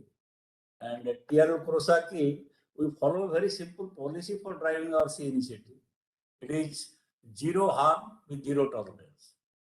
So the key areas of focus has always been to create an appropriate work culture that makes C initiative as a part of daily activity. Employee motivation is one of the keys to our success in C management. In fact, as a responsible employer, we have not only limited this to our work, we have taken it to our township, where all our employees and their families stay. Also, we have taken out to the customer side, where actually most of the bigger steel plant we manage the sites. And I'm happy to inform you all that TRL Kurosaki is considered as a benchmark in Kurosaki Harima Group, which is the parent is there in Japan, and there are organizations across the world. So they consider us as a benchmark, and we are committed to take this C initiative and C practices to further heights. And I will not speak much. I once again thank CIA for finding us worthy of this coveted winners trophy. Thank you all. Thank you very much. Thank you, Mr. Panda. Congratulations to you and your team. Now we go to the second category, manufacturing sector, large scale with employee strength above 400 up to 2,500. And the winner of the category is ITC Limited, India Tobacco Division, Kolkata. Congratulations to the team. Now, may I request Mr. Arnab Dev, Unit Head of the ITD Kolkata, to kindly share the experience. If you're there, Arnab. Good morning to all industry partners, CII, Organizing Committee. First of all, I would like to express my heartfelt gratitude and thanks for organizing this award ceremony. This year and last year was particularly a challenging year for the industry as well as ITC in terms of the pandemic situation that we had to manage. Despite the challenging situation, we have been able to drive initiatives at the highest level, okay, and we have been continuously working on improvement of our EHS management system. We always get an enormous support from the CII Eastern region for the improvement journey. We are aware that this award is considered as the highest level award in the CII Eastern region, which demonstrates the standard of excellence management system so far environment, health and safety is concerned. I would also like to thank all the assessors and jury members who had a tough time in selecting the winners out of so many participants, and what I understood is that the number of participants have been highest this year, which is also a good indicator of the involvement of industry partners in this particular award ceremony. I would also congratulate my team members who have worked tirelessly and without whose support this award would not have been possible. Thanks for your gratitude. Thank you, Mr. Dev. Now we come to the first runner-up trophy for the category. And the trophy goes to ITC Limited, India Tobacco Division, Munger. Congratulations to ITC Limited, ITD, Munger team for the great work. This year, the jury members felt that for the second runner-up trophy, there was a tough competition with multiple companies showing exemplary work. So they have decided for joint second runners-up. The winners are Tata Steel Long Products Limited, and Indian Steel and Wire Products Limited. Congratulations to both Tata Steel Long Products and ISWP teams. Kudos to both the teams for the wonderful achievement. This year, the jury members felt that in this category, there are a few other companies who have implemented some excellent initiatives which need to be recognized. They have selected 4 companies who have won the certificates of appreciation. These are Tata BlueScope Steel Private Limited, Indorama India Private Limited, ZF Wabco India Private Limited Plant 2, Nalva Steel and Power Limited. Congratulations to all these 4 teams for the commitment showed towards the safety, health, and environment. Now, we move to the next category, manufacturing large scale up to 400 employees. And the winner is ITC Limited, Packaging and Printing Business, Munger. Congratulations to the ITC Limited, Packaging and Printing Business, Munger for the stupendous performance. May I request Mr. Basudev Malik, Plant Head ITC Limited, PPB, Munger, to kindly say a few words. If you're there, Mr. Malik. Am I audible? Yes, yes. Very good morning to all. It's a great honor for our unit, Packaging and Printing Business of ITC Limited, Munger, to receive this prestigious award from CII. I would like to thank CII and all the honorable jury members for considering and recognizing our efforts towards improving EHS performance. Safety has become a culture in our unit, and we are lost time accident-free unit for last 19 years since September 2002. This prestigious award will definitely motivate my team to work even harder to keep EHS flag flying very high at the unit. I would also like to take this opportunity to congratulate and thank all my team members who have really worked very hard over the years to achieve this prestigious award. Once again, thank you CII and all the honorable jury members. This is a difficult time, pandemic time for all of us. Take care and stay safe. Thank you. Thank you, Mr. Malik. Compliments to you and your team. Thank you once again. The certificate of appreciation in this category goes to Berger Paints India Limited Assam unit. Kudos to the Berger Paints Assam unit team for this wonderful, achievement. Now we come to the mining category. There was a tough competition this year for the mining category. The jury members felt that the exemplary work of the companies must be recognized. The winner of the mining category is Utkal Alumina International Limited, Baflimali Bauxite Mines. Congratulations to the Utkal Alumina Baflimali team. May I request Mr. Mukesh Jha, head mines of the mine, to say few words, please. If you're there, Mr. Jha. Yeah, am I audible, Mr. Sumit? Yes, you're audible. Good morning to everyone present here. It is an honor for us to receive this award for being winner in safety, health and environment category. I would like to thank CII for recognizing our efforts. I would also like to thank all auditors, jury members and CII officials involved in the process for this award. I dedicate this award to all our workers and staffs, including those of our partner agencies. It is the recognition of their dedication and hard work. Our present focus is on contractor safety management, automation, and digitization. We are also focusing on implementing artificial intelligence in the safety systems. Health of our people as well as that of our neighboring community is our priority. We are taking the effort on reducing carbon footprint also. This award will always be a reminder of the hard work that we all have put into our work. Moreover, this award makes our people more responsible for sustainable mining. Thank you. Thank you, Mr. Jha. And again, compliments to you and your team. Thank you. So now we come to the first runner-up for the mining category. And the winner is NTPC Limited, Pakri Barwadi coal mining project. Congratulations to the NTPC team for winning the first runner-up trophy. Now we come to the second runner-up trophy for the category, and it goes to Hindalco Industries Pakhar bauxite mine. Kudos to the Hindalco team for achieving this. In the mining category, the jury members shortlisted 4 companies for certificate of appreciation.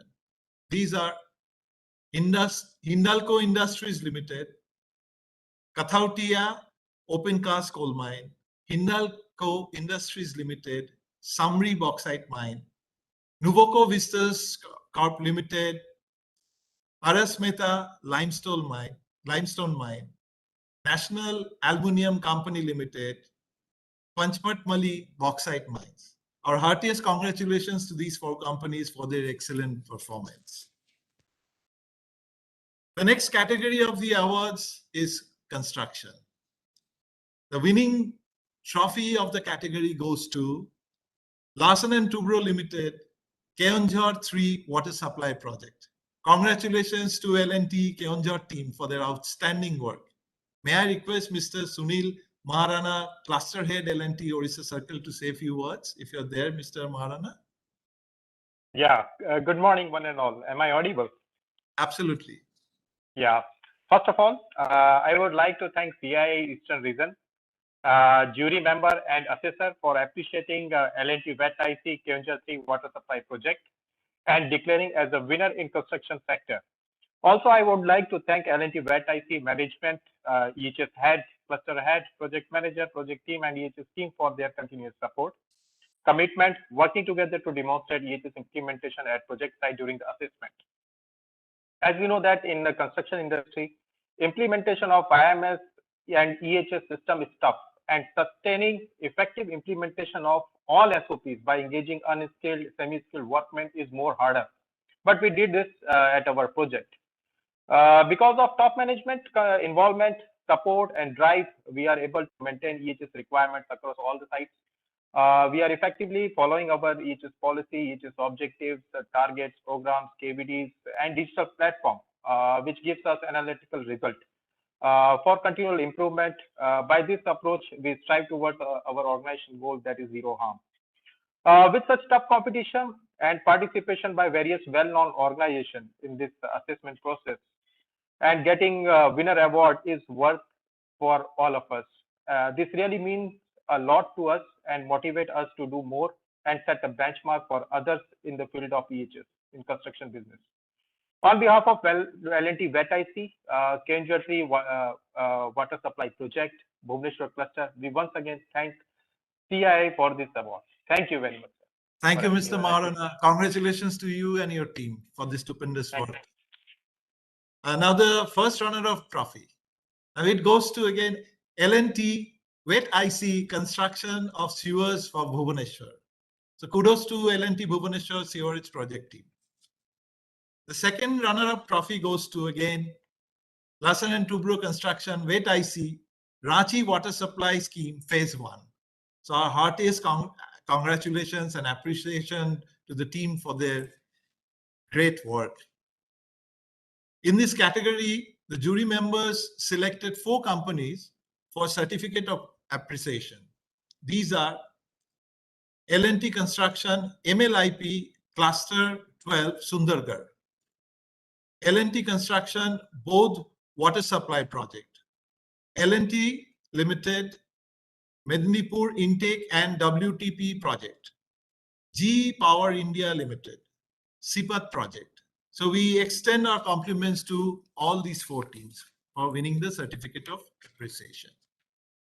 Now we come to the services sector.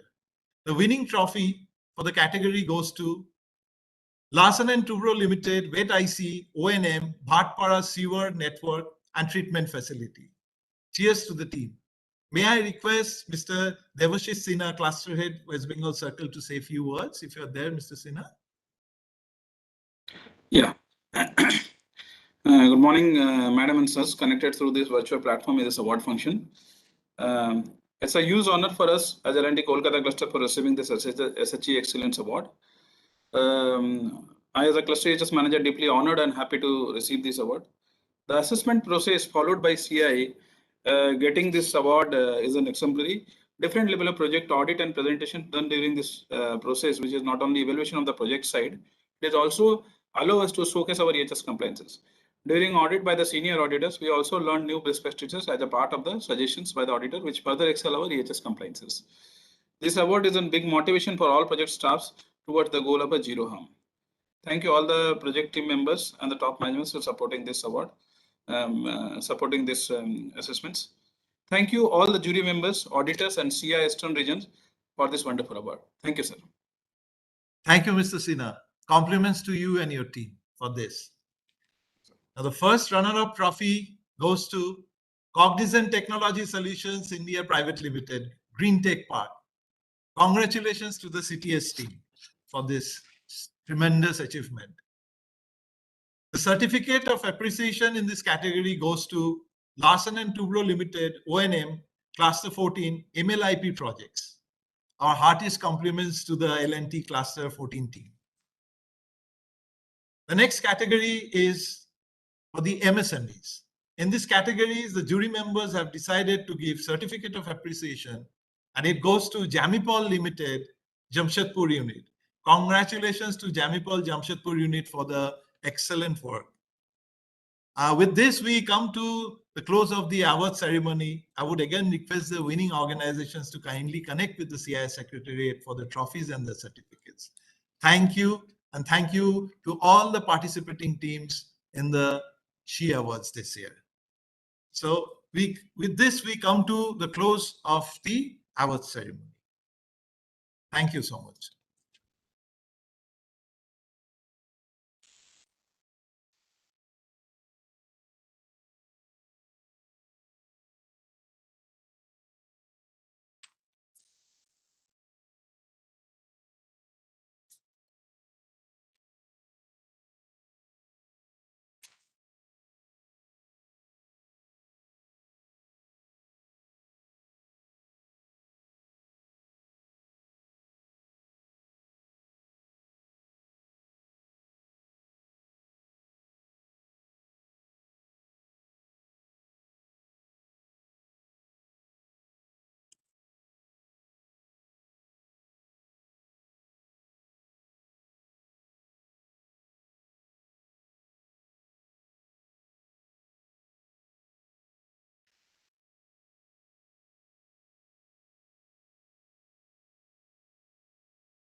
So welcome back, everyone, to the first session of the 15th Safety Symposium and Exhibition. So I'm seeing that more than 880 participants are logged in at this point of time. So the session 1 is on the transforming safety culture through technology adoption, the role of leadership. We have with us Mr. Ujjal Chakraborty, Managing Director, Jamshedpur Continuous Annealing and Processing Company Limited, as the session chairman. The panelists for the session are Mr. Jayanta Banerjee, Chief Information Officer, Tata Steel Limited. Welcome, Mr. Banerjee. Mr. Birendra Kumar Verma, Joint President and Group Head Safety, Adani Group. Mr. Verma, thank you for joining us. And we have with us Mr. Ravindranath V, Senior Specialist, Corporate EHS ITC Limited.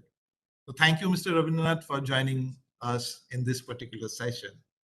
So with this, I hand over the session to Mr. Ujjal Chakraborty, the chairman of the session. Over to you, Mr. Chakraborty. Thank you. Good morning, Mr. Sumit Chakraborty. I hope I'm audible. You can Absolutely.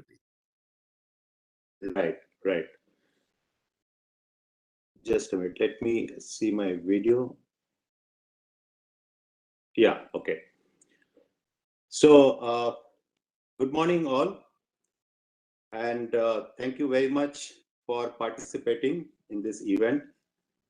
Today, at this moment, we are dealing with a very important topic related to safety, which is the transformation of the leadership and or transformation of safety culture through technology adoption and the role of leadership. Now, these are three broad pillars that we talked about. One is the safety culture, second is the technology adoptions, and the third is role of leadership. If I talk about any company or any business, the purpose of the business is to create value for the stakeholders. To create value for the shareholder is to make profit. And to create value for the employee is to make employee happy. And when I talk about the safety, I think safety is the fundamental need. Today, during this pandemic time, whether you talk about epidemic or endemic, whatever form it is, the technology is here to stay. How today we adopt technology to change or to work on the safety culture, that's something which we are going to talk about. Today, I have with me the three eminent panelists. One is Mr. Jayanta Banerjee. Jayanta is known for his work on the technology transformation work in Tata Steel, and he has worked intensively in the area of the connected workforce and all the work that we talk about in the digital space.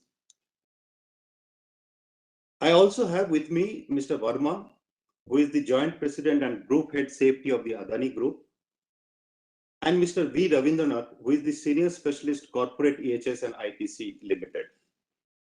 Both Mr. Verma and Mr. Ravindranath will bring in with them their rich experience in the space of safety, especially in the safety or related to cultural safety. I would first invite Jayanta to share his thought, to share his idea, to talk about how technology, especially the digital technology, can bring in changes in the safety culture. So over to you, Jayanta. Thank you, Ujjwal. Am I audible and visible? You are. Go ahead. Good morning to all, and thank you. And it is a privilege to be on this platform and speaking to all of you. So first of all, Ujjwal, since you said, asked me to talk about technology and driving safety and also safety culture. So let me first define safety and what is my personal view. The safety is a multi-dimensional challenge to solve for. And why I say multi-dimensional, let us take an illustration of driving. All of us know driving is a daily part of our life, right? But if you look at a car and a driver, look at the complex ecosystem around us, though we do not realize it while we are driving, but it depends on the engineering of the car. It depends on the make and model of a car. It depends on the driver's skills and competency, the driver's behavior, the driver's rested condition or not. You put in weather to it. You put in the human machine interface, that is the driver and the car's dashboard and all the controls that he or she is controlling. You put the pedestrian behavior, which is out of control of the driver. You put the process, that is the driving as a process. You put the rules, that's the traffic rules. You put the governance that is around there, and so on and so forth, right? Now, if any one or more of these parameters go wrong, an accident may happen, may occur. And that is the whole concept of a vector product, if you will. So the challenge is that there are so many parameters, even for a very normal activity like driving. You take that in any industrial context. In any context, you will see that any simple task and activity consists of many such parameters which are interdependent. Some are within control, some are externalized and not within our control. And it all kind of creates that vector, multidimensional vector. And if you create a vector product, then all of it has not to return a null function, right? If you look at it that way. So let us stay with this thought, and this possibly is an end goal. And today's technology, if you will, has an ability to create this or bring this concept to reality and make our workplaces, our lives much safer. But it is much easier said than done. But let us take this vector product, which is commonly known as enterprise digital twin in technological terms, as an end goal of our systems. So let us kind of draw a roadmap. What are the key ingredients to possibly get to this level? Point number 2 is that you can look at technology in isolation, and maybe more commonly than not, that is a starting point, that you technology as in isolation, you bring in an AI technology, bring in an asset digital twin, bring in a camera technology or imaging technology, bring in the IoT, sensors, edge computing, cloud, whatever, you name it, you have it today, which will solve a particular business problem. But the point here is that we need to also bring in the business use case. That is, what is the problem we are trying to solve for? And then apply a particular technology or a combination of technology to solve a particular problem. Now, that is the first step. But the more important than this, and that brings to the third bullet that I would like to emphasize on, and Ujjwal, you talked about it, you talked about culture. It is about bringing in the right mindset. The mindset of leadership, mindset of people, mindset of workmen needs to change, because predominantly in our industries, we have been utilizing processes. And I'm not saying that process is not important. Process is utmost important. Process excellence has brought us here. But going forward, I think we need to add the dimension of data to the process excellence.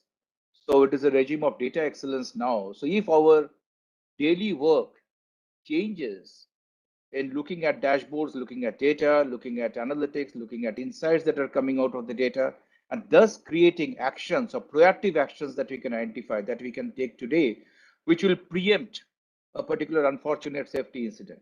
And that is where the focus should be. The technology may be there, but the mindset is more important. That are we looking at data in our daily management, or are we looking at processes and doing consequence management and asking people to follow a certain regime? That is important, but we have to add the data dimension and see that, okay, this is what the system is telling me. I would know beforehand that there may be an accident with this car and this driver because the driver is drowsy. I will know it beforehand if the technology is deployed. And not only technology is deployed, I'm looking at the data that is real time coming as a dashboard. That's the mindset aspect. And that's the difficult part to change, because that's where the cultural transformation will happen. The fourth bullet is challenging the status quo. Can we redefine work itself? Today, work is defined traditionally, and pandemic has accelerated this change much faster than we ever thought or we could have. Do we really go to a site to execute the work that we need to do? I'm not saying that all the work can move from on-site to off-site, but the point is that are we asking the question to ourselves and to people around that to execute a particular work, do you really need to be at site? So can we redefine the work from on-site to off-site to the extent possible? What it essentially does takes the human out of the hazardous working condition. And when the human is not there, the safety condition does not impose upon us. So that's the fourth dimension. The fifth dimension is digital. Everybody talks about digital, but digital does not have an existence of its own. Digital is an abstract. Digital is data. Digital is something that you can actually do with the data or the data science, whatever it is bringing to you. Now, digital only comes to fructification when it interplays with the physical world. So we commonly or loosely call it phygital. So the interfaces of digital and phygital has to be defined. For example, if you want to use a simple barrier to stop entry at a gate in a certain premise, the decision can be taken virtually based on data and attributes that are coming across and with the logic that you build in as per your policies. But the physical barrier has to be brought down to stop that vehicle or stop that person to enter a certain premise or premises where it is not required or it is hazardous. So that brings in the dimension of the physicality through which the digital will manifest itself, or the value of digital will manifest itself. And the last bullet is the seventh dimension of this transformation is, can we use these technologies and the interplay to create a platform which gives us the connected intelligence. That's most important. Because today, isolated intelligence doesn't solve the problem. You can make every parameter of the driver and the car safe, but you have forgotten about one particular issue, that the hazardous road condition at a particular time of the day. For example, a driver is extremely proficient, but he or she has an issue with his eyesight, so he's not a fantastic driver at night time. And if we don't have that information and we engage that driving during night time, possibly the probability of an unsafe incident increases multifold. So the connected intelligence is extremely important. And if we can create a connected intelligence ecosystem, then our path to the end goal that I stated about a vector product ecosystem will be much more easier.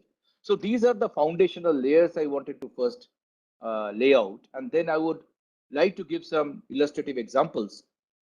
And many of the examples we have already deployed in Tata Steel. So I would draw my experience from there.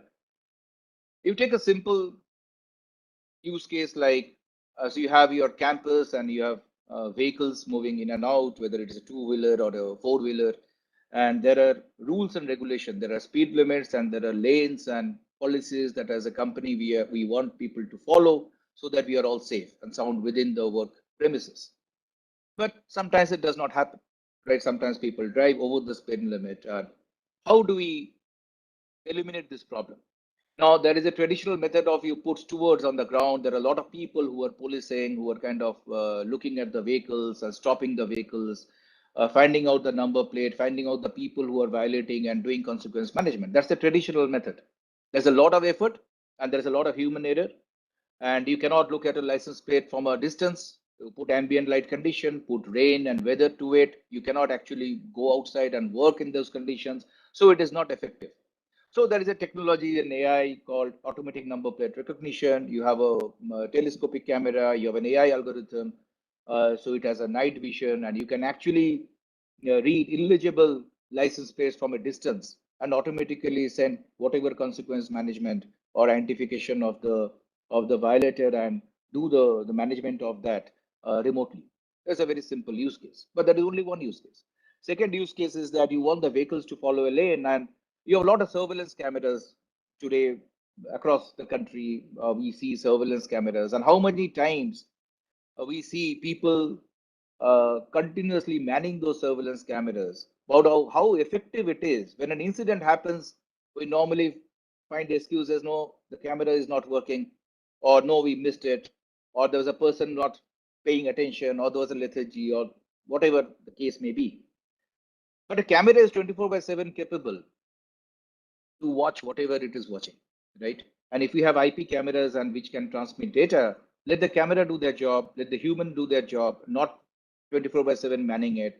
There are technologies today which can compress the image in whatever time frame you want. You want to see from say 9:15 a.m. on a certain day to 9:30 a.m. on a certain day.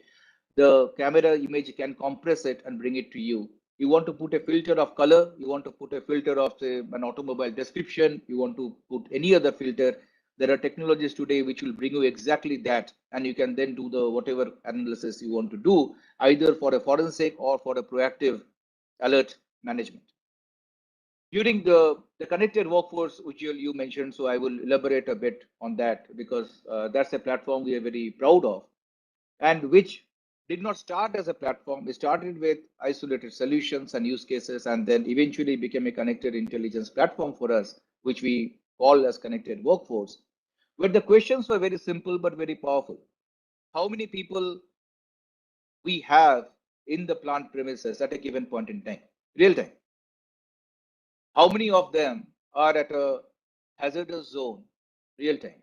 How many of them are at a hazardous zone with a proper permit and the proper PPE kit? How many are in an unproductive zone? How many are authorized and they have come in? How many are unauthorized and have come in? There are many simple questions, but the answers are not that simple. So every time these questions were asked, people used to go back and check the data, a lot of manual processes, a lot of digital processes, but it was very difficult. Today, we can answer all these questions in a matter of actually 2 seconds. Every 2 seconds, we have a data coming onto our cloud from every worker who is coming into the premise, whether he is an executive, whether he is a worker, through a mechanism called Suraksha card.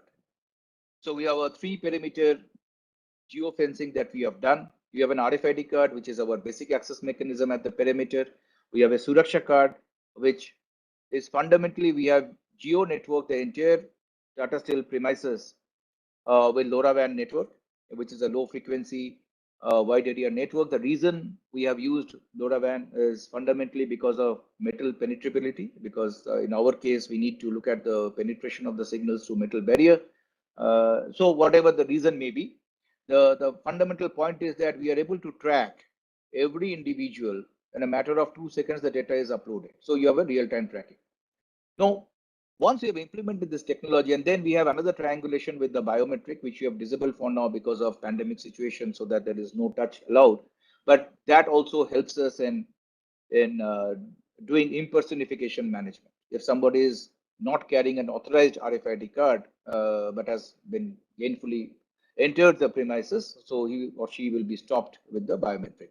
Anyway, so that is a technology ecosystem, and there is a lot of complexity with edge cloud combination underneath. The simplicity outside is the business gets to see a red, amber, green, these 3 colors at the outset, and that's the business consumption layer. That's the simplicity outside, complexity inside. And what is red is determined by the business logic. What is happening is that we can actually retrieve during an emergency. If somebody has an issue, health issue, he or she can just press the SOS button on the Suraksha card and help can be rendered on a real-time basis. If somebody has gone into a hazardous zone, we can always cross-check that with our e-permit system and see whether he is carrying the right permit to be at the right that workplace. And if he is not authorized, then a consequence management can be taken, or if required to be retrieved, we can retrieve, right? If somebody is an unproductive zone, we will know it can potentially thwart many of the other issues like social crimes and all that, right? Use cases will be numerous. It starts with one use case, and use cases proliferate. Once you have a platform, it is very easy to repurpose the platform for any use case because you have the data. Once the underlying data is there, any number of use case comes in it. You can satisfy the use case in a very agile manner. So when COVID happened, when pandemic happened on March 24th last year, immediately the entire workforce moved remote to the extent possible. The physical work still remained at on-site, and we had to do footfall management. We did not want to allow as many people because we wanted minimal number of people so that we can manage the social distance, manage the COVID appropriate behavior, manage the risk. Now, how do we do that? We immediately could deploy all our imaging algorithms, or the AI-based imaging algorithms, to measure the social distance between 2 people. Are they maintaining the COVID appropriate distance of 6 feet? It was done from a central command control or from a mobile. And the interventions can be made physical, can be made through an email, can be made through any mechanism that the company chooses to do. So that became real time. Crowd management, anywhere there are people more than 20, more than 30 crowding at one place, it was immediately intervention system would alert, right? The entire organization became paperless in terms of all the drivers who are coming in with the trucks that are coming in. We could use the RFID gun to kind of look at the paperwork, not touching any single paper. So the entire company went into around, there were 12, or I don't remember the exact number, 12 or 13 COVID digital tracks, which came out of the connected workforce platform. And this platform got repurposed for that. We asked people to fill up a questionnaire. Are you having symptoms? Have you been traveling? And if you have been having symptoms, or you're traveling, or went to a crowded place, you are in a red status and you should not. You are high risk. So you should not come inside the plant premises. But if you are not having any symptom and not traveled anywhere cross border, across states, then you can come in, right? So simple logic. And that logic was rendered at the gate, and the barrier would open depending on the color status. If it is green, the barrier will open. If it is red, the barrier will not open. So that way we could do the footfall management. Containment zone analysis, very important, because when government would declare a containment zone, we would know proactively that these workforce, these many people, since they are residing in the containment zone, will not be available to workplace tomorrow. So we can manage our workforce accordingly, right? We had implemented a fantastic pod system where we isolated people, grew into groups of people with skills and competency, but we never wanted these 2 groups to talk to each other or meet each other, so that there is no contamination that happens between the groups and the business continuity is maintained. That can be handled through technology. That has anybody from this group met the other person in another group, and that will cause a violation, and that will then be taken as a pod breach. So Similarly, the entire pandemic was managed through this connected workforce platform. Now I can go on and on, but the point here is that if you have the right IoT devices, the right digital technologies, right, and then a mindset to manage through data, and if leadership continuously asks the question that can I use technology to solve this business problem? Can I use technology to solve this safety use case? Be it at a process level where there is an ammonia detection, be at a level 3 where there is a footfall management or people management. Use case can be anywhere. But the point is data is the king. And at the end of the day, process has to be complemented with data. And that's a cultural change. And that is the thought I will live with that once we bring in this cultural change and the right questions are asked, technology is available to make it happen. So that's my pitch here. That's the storyline. Vijay, back to you. Thank you, Jayanto. In fact, very well said.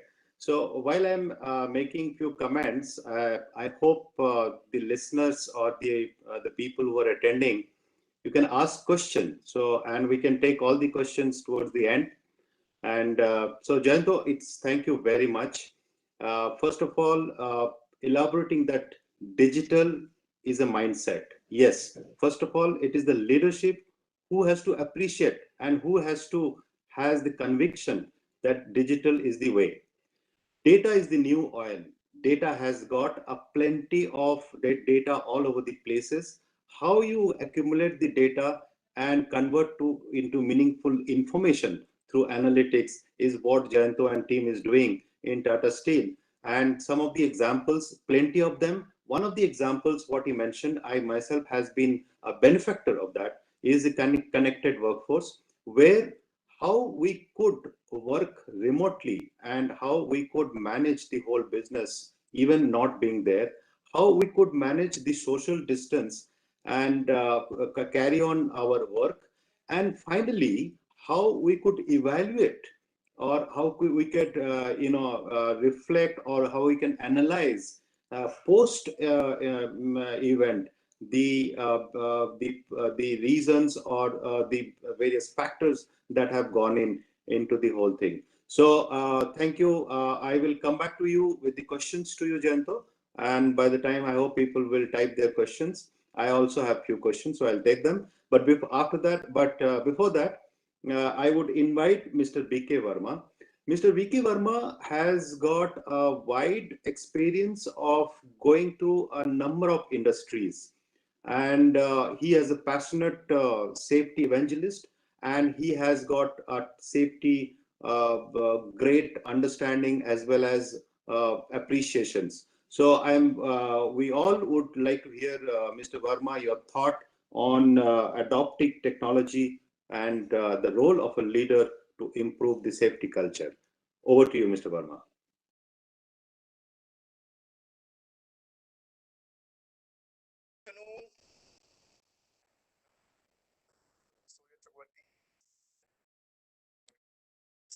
I think we are able to hear you properly, Mr. Verma. Can you speak a bit louder?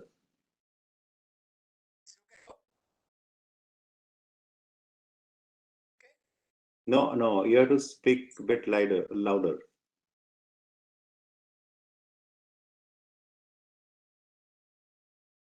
You're on unmute, but you'll have to just say something. Just try. Is it okay? Yeah, it is getting better.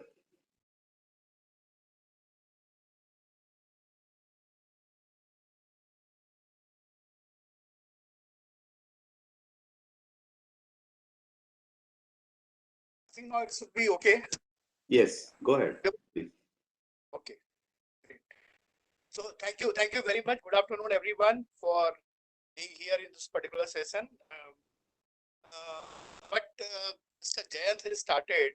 See, when we talk about how does the leadership drives culture change through adopting the technology, see, right from whether it is the behavioral part or it is the technology, or the role of the leadership is very, very important, because it is the leaders who take the decisions on risk management, how they perceive the risk, how they see value in working on to those risks, whether it is through the technological interventions or whether you see it into the design perspective. I personally feel that, see, what is happening currently is people are maybe utilizing or putting some technology in order to make those things. If we, my preference is if we really work on the design perspective. As a leader, we have to,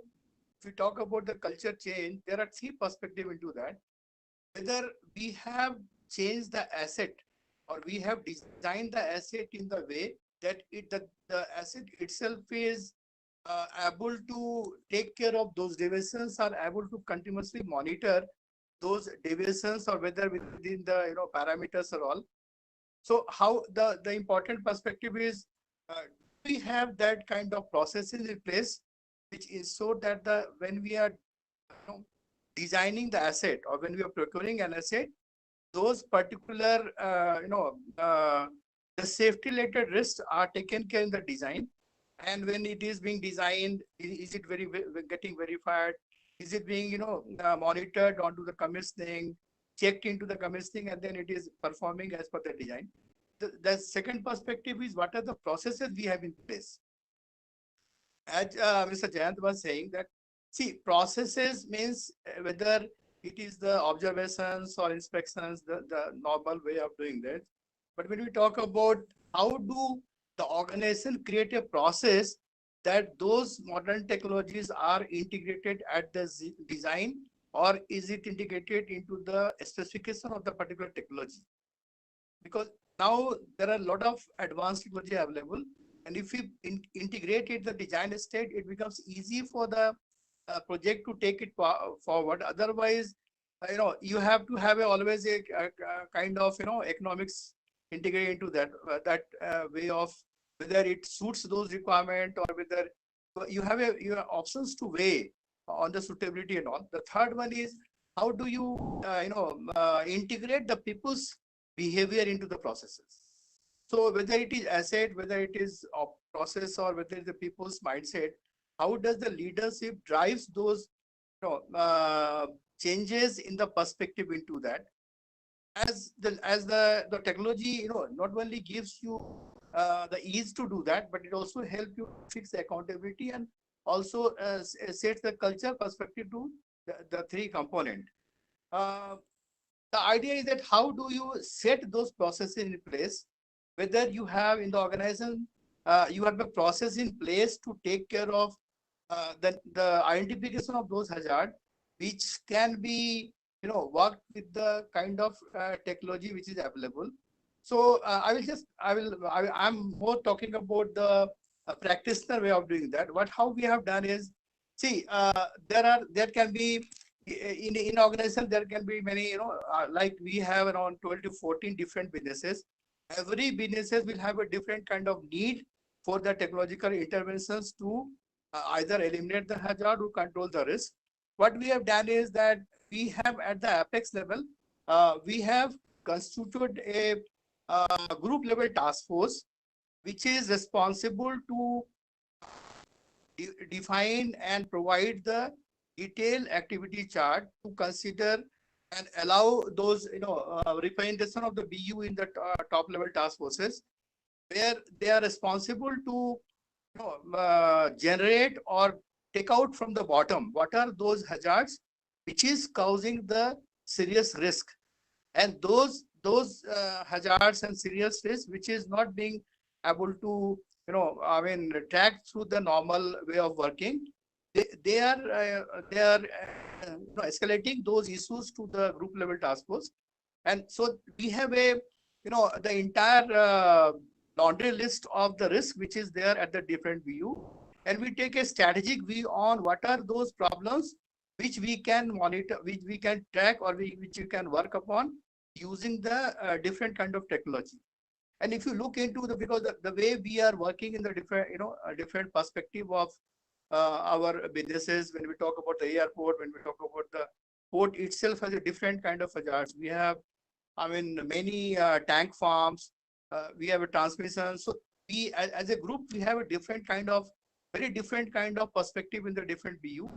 So the way we have adopted is that this task force will particularly work on preparing a list of those risks which are can be worked upon using the technology, understanding the kind of risk it has. There are certain risks which are very high risk, which can have a very detrimental impact on the large number of people, societies, or maybe environment and surroundings across. So how does we as an organizations create those necessity for working onto the onto those technology, and then they decide that what are the common risks for the organizations, top 5 common risk which we can uniformly, which we can work upon. For example, I can tell you that for traffic, safety related issues in the traffic and the road, because we as majorly we are part of the logistic team, so we have a plenty of rail road travel, and these travelings are across from the from port to the logistic team. Logistics takes a lot of material from here to there. It may be chemical, it may be very highly hazardous processes. How do we track the entire logistic part safety into that? So as we said, how do we ensure that the design perspective is worked upon on the nature of vehicle we are choosing, what kind of vehicle we are obtaining or communicating to a requirement to the vendors or the service providers, and then how do we ensure that the technology is provided in, like for example, GPS systems, or the driver's behavior systems, what we say in vehicle monitoring systems, and the kind of if somebody say if there are potential for chemical spillage into from the tanks, how do we ensure that those spillages are getting identified, recorded, and on the current basis it is put into the central server. So these are something which we are working on for the logistic part. The another part, if you look into that, how do we see or we carry out the inspection at the high hazardous operations. So we are using drones for inspecting the top of the tanks, the tank farms. We are inspecting, like in the time I can tell you, the vessel. When you have a vessel, the hatch cover, cleaning and putting the hatch cover is a very, very serious risk. How do we, we take care of the technology to monitor that? So we are using the drones. We are using robotics into those kind of things where we can eliminate the human machine technology kind of things. Cameras are very common all across, but if you look into the say smart wearables, we are able to put a lot of smart wearables which can help people to identify, if there's somebody is working at the high voltage zone, or if somebody is nearby some hazardous chemicals, or somebody is having exposure to a kind of high radiation zones. Those smart variables are helping us, our people, to keep themselves away from minimizing the exposure to those kind of risks. When we talk about training, we are using those simulators. I think also in Tata Steel they are using that. So we are using simulators for our RTG. We have a heavy cranes at the port. So how do we train those people on developing their skill in terms of using those high risk? Because say that the crane drivers are involved in, I mean, a minute to minute transfer of 40 feet containers, 20 feet containers, and it may involve very high hazardous chemicals. So not only through the simulators, but they are also given a very high resolution camera with those kind of analytics, so that they are able to understand the positions of the those containers on the while loading on a wagon or while loading on the trucks. So there are different kind of interface when we talk about those eliminating the risk. But the idea is when we have a projects, how do we integrate those technological requirement into the specifications. That is the biggest challenge into that. And how does leadership help to drive those kind of things in the process? Similarly, I can tell you the one of the best example we have is like in the mining sector or in the power sector, there are a lot of uses of tippers, heavy vehicles tippers. And if you look into the mining part, there are a lot of cases of those tippers are getting toppled. There are a lot of cases of collision of the collision between the HMM and the surroundings vehicles or the people across. So we are using those kind of sensor in those tippers. There are a lot of cases of tippers getting toppled in the mining site. They are getting toppled while transforming those tires and all. So what we have done is we came out with how to policy on evolving the technology for tipper trucks. Like when we said there are 3-4 important part when we are getting deploying those tippers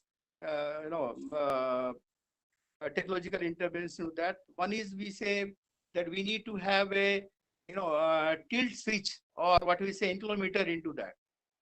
This is very recent technology we have adopted to that, which help you to cut that lifting of the body if it is getting too much, the CG is getting too much disturbed into that. The second one is there is a lot of practice in India about overloading the tipper trucks, and people have habit to overload it. So now we have added on to there is a loading indicator, so that that your what is the capacity of the tipper and how much you are loading onto that.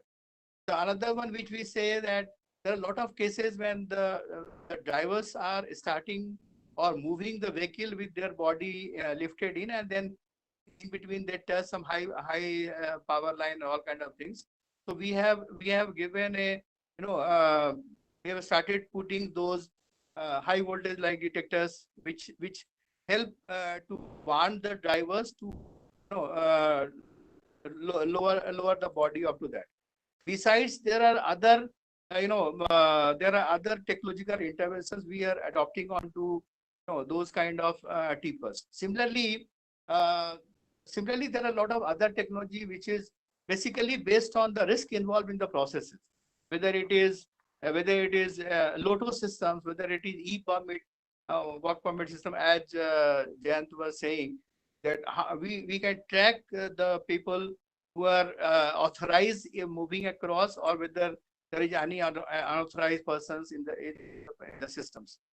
We also have a involved a contractor management system in place, where the contractors' details are provided by the contractor themselves, and they also, and it is linked to the Aadhaar card, so that every you have a different tracking of the individual's contract workers, whether they have worked earlier in our organization, what kind of training they have been given to them, and it also talks about the history of the person, where in which organization they have worked.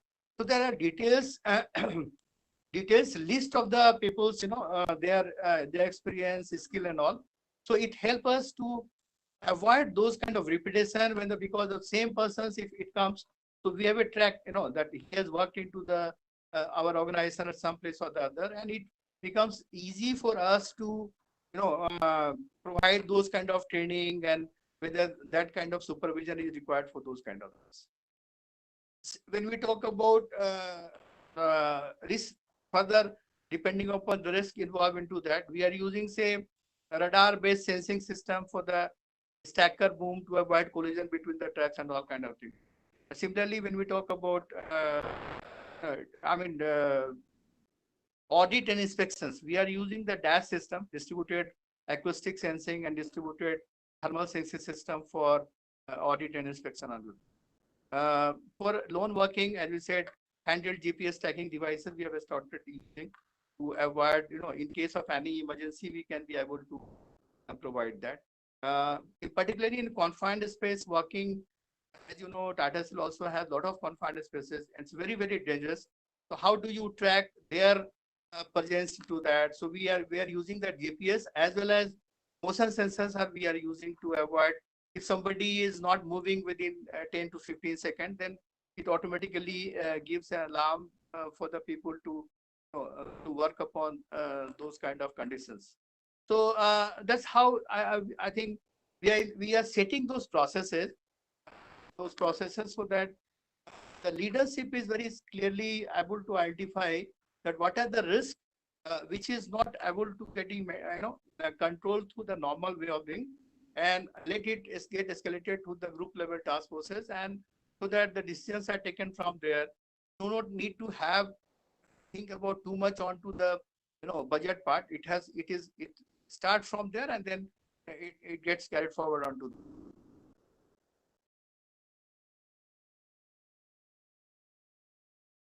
Thank you. Thank you, Mr. Verma. So I think the third speaker is not here today, Mr. Rabindranath. So we'll go ahead with the questions and answers. I have one question each to both of you, and then I will take it to Mr. Sumit Chakrabarty for taking the questions from the panel and the audience. First, over to Jayanta. What you had spoken makes sense, but where are the obstacles? Where do you see the industry find difficulty in terms of adoption? I'm talking about from the culture point of view, less on technology point of view. And what is your advice to improve on that? No, definitely, that's the biggest challenge is adoption. And it starts with the natural method of working that one is used to for the last several decades, right? Because if you look around in society, means when the first smartphone came, and even today, if you give it to even a 6-year-old daughter or a 10-year-old child, they will figure out how to use all the features and functionality of a smartphone. Well, the elderly people will still struggle, or maybe when the first smartphone came, we rejected the idea that there is a distraction from studies, right? And you're seeing now the grandmothers and the grandfathers being educated and taught and given demos by the young grandchildren to use a smartphone, and they're happily adopting it. So it is a matter of adoption. It is a matter of getting out of your comfort zone, a matter of accepting the new methods of working. Traditionally, if you look at a manufacturing industry, it's a highly physical industry. And for all the right reasons, it is a highly physical industry. Now, suddenly, if you ask that, okay, why are you going at site? Is a question maybe valid and relevant in what the subject we are discussing, and in the future, how digital is transforming. But is it a question that nobody is accustomed to? So it is out of your comfort zone. So that's the first and foremost challenge. Second is, you are very comfortable with the process, and as the other speaker very eloquently mentioned, that yes, processes are very important. That is the protocols to be defined. The fundamental challenge is you may have all the technology interventions, like in our case you have the connected workforce platform and all the other technology interventions, but are there protocols and methods defined overlaying those technology, how the business is going to consume? And if they don't use the dashboard or don't use the data to take a decision, then what is the governance mechanism for that? What counter questions are being asked, right? Because system can show as many alerts or system can have all the data, but unless you put that as a daily management practice in your own organization, in your work method, things will not happen. And even the systems will not improve, because systems are not, it's not perfect on the day one. Systems get perfected over the period of time by usage. When users start using them, they have more, they find issues, they have suggestions, and that is how any system develops and progresses. I think that is the biggest challenge, is to get out of the comfort zone, questioning the status quo, and changing the daily management process, if you will. Means from a more process governance than to data-led governance. I think that's the fundamental shift. Thanks, Jayanta. That's quite well answered. Now over to Mr. Verma. I have one question for you. You are the one who has seen safety across the industries, whether it is steel, mining, shipping, cement. How do you see fundamentally across the industries what the fundamental challenge and where one need to see the whole thing together? Do you see a common thread or do you see a diversity across them in terms of driving safety culture?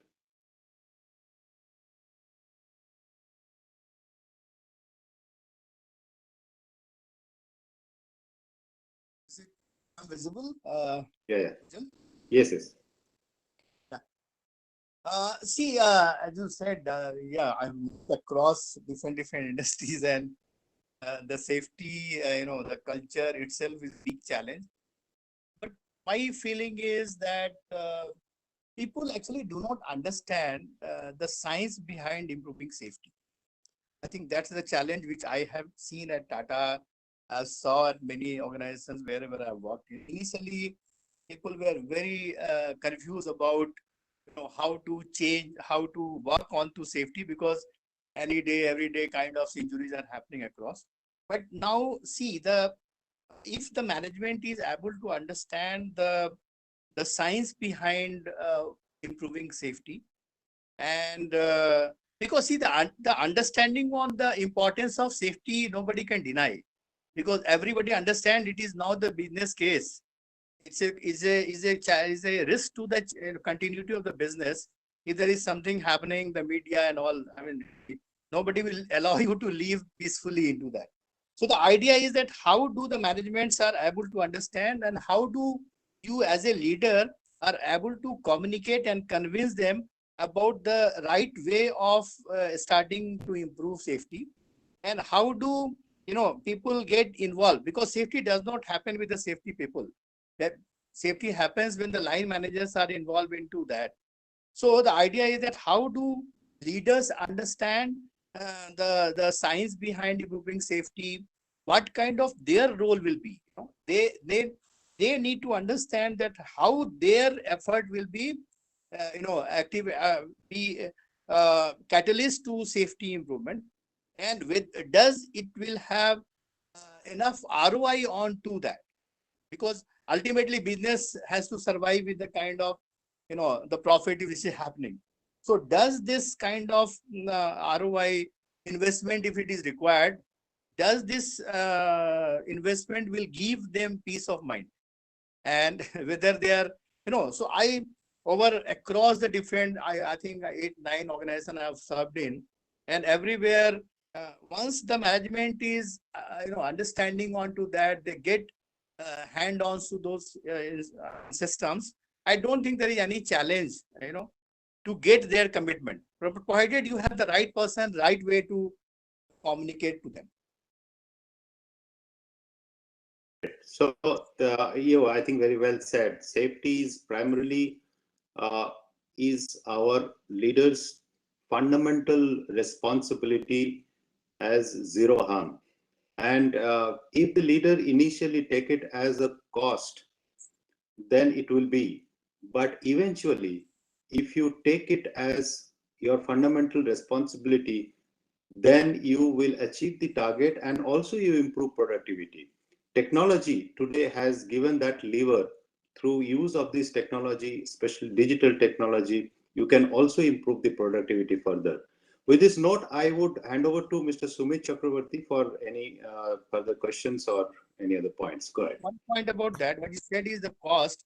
Actually, if management is able to see it as an investment, then that is a different, it gives a different perspective to it. Because once you make it as a cost center, then it becomes a bigger issue. If you make that kind of the mental calculation has to be done in terms of investment, then people always look for the investment and then ROI into that, and then people see a lot of benefit, because see, safety for the safety is one, but if you safety as a driving force for the continuity of the business, then you see a lot of value in it. See, if the I mean look into the process safety and the high level of automation in the systems will prevent you the breakdown, will prevent you unnecessary problem in the system. Then people see a lot of ROI into it. That's the bigger factor into leadership commitment on putting the culture.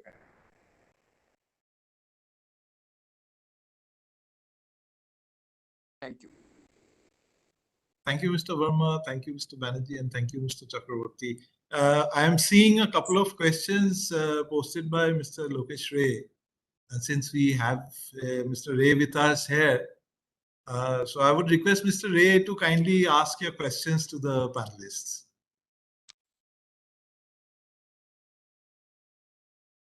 Mr. Ray, you're on mute, I think. If you can kindly unmute. Yes, please. We can't hear you, Mr. Ray.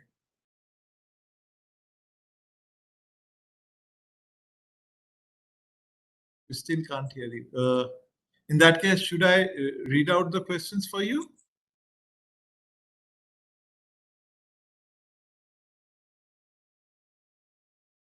Should read it out. Yeah. Okay.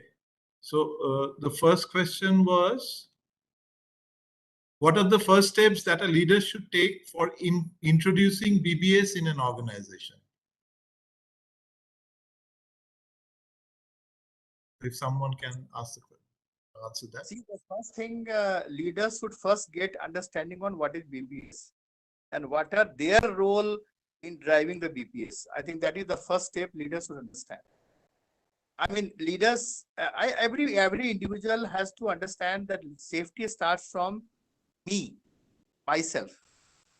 So even the top leadership, I remember when we started this safety excellence journey at Tata Steel, the first people who was getting trained was the MD himself. So the leadership has to first understand what is his role in driving the BPS.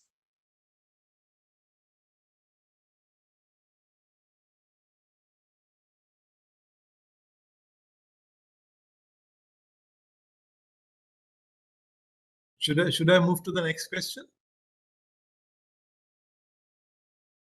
So the next question is, does a regular guided meditation at the beginning of the shift encourage more responsible behavior? Should be regular guided meditation session. Ujjwal can say. Yeah, no, I think I think the next subsequent sessions you can ask and get more insight of this. But what I primarily say is that you should have your own way of driving safety. Now, yes, meditations, mindfulness, these are all important. There are many organizations who have tried. In fact, I remember when I was in engineering division some 25 years ago. So in the morning, the first thing we used to come and we used to have a daily yoga or free hand exercise. And the response was mixed. Some people have their own way. Some people don't have their own way. But fundamentally, the health of individual is very important. Everyone should take care of health initiatives, and organizations do coordinate and organize some initiatives in their own way, but there could not be any particular way. But yes, health should be a prime focus so that people give their the highest productive response or outcome in their day-to-day activity. Yeah, Ujjwal, if I may just come in, I completely agree with you. I think physical fitness is nothing but leads to mental alertness, and safety in industrial context is a lot to do with mental alertness and agility, physical agility. I think that's very important. So it goes without saying. Thank you. I have a couple more questions. So one from Satish Bharambe. How are the human factors quantified which are responsible for safety management? Now, if you ask me, my take on it is that it is still an early stages from a systemic response standpoint.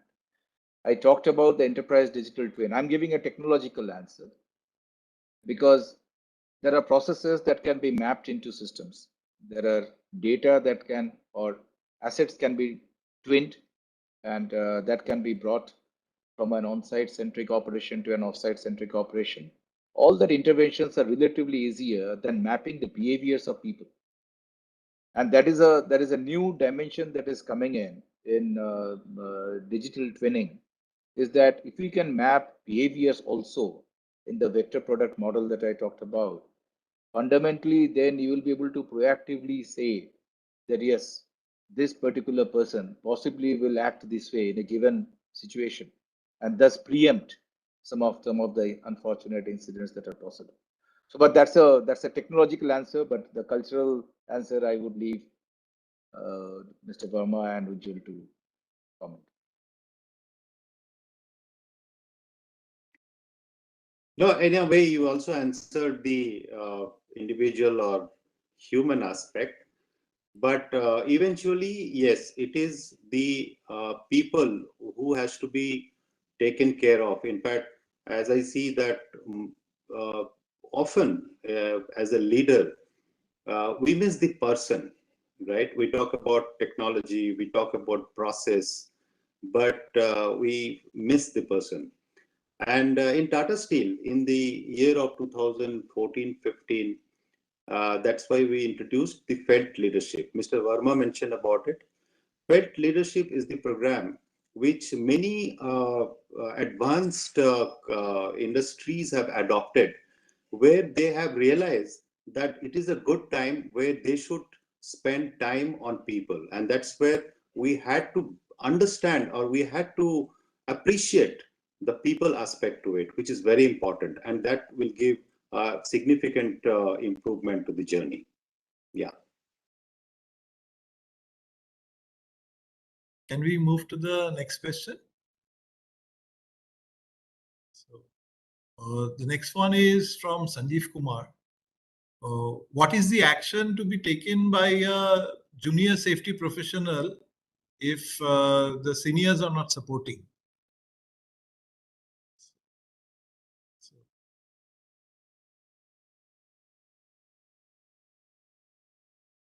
I think that's a very important point. In fact, Mr. Verma mentioned.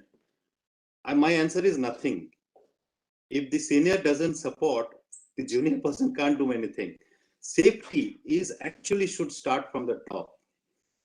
And when the top, unless the top person is convinced about the importance of safety, nothing can be done at the bottom.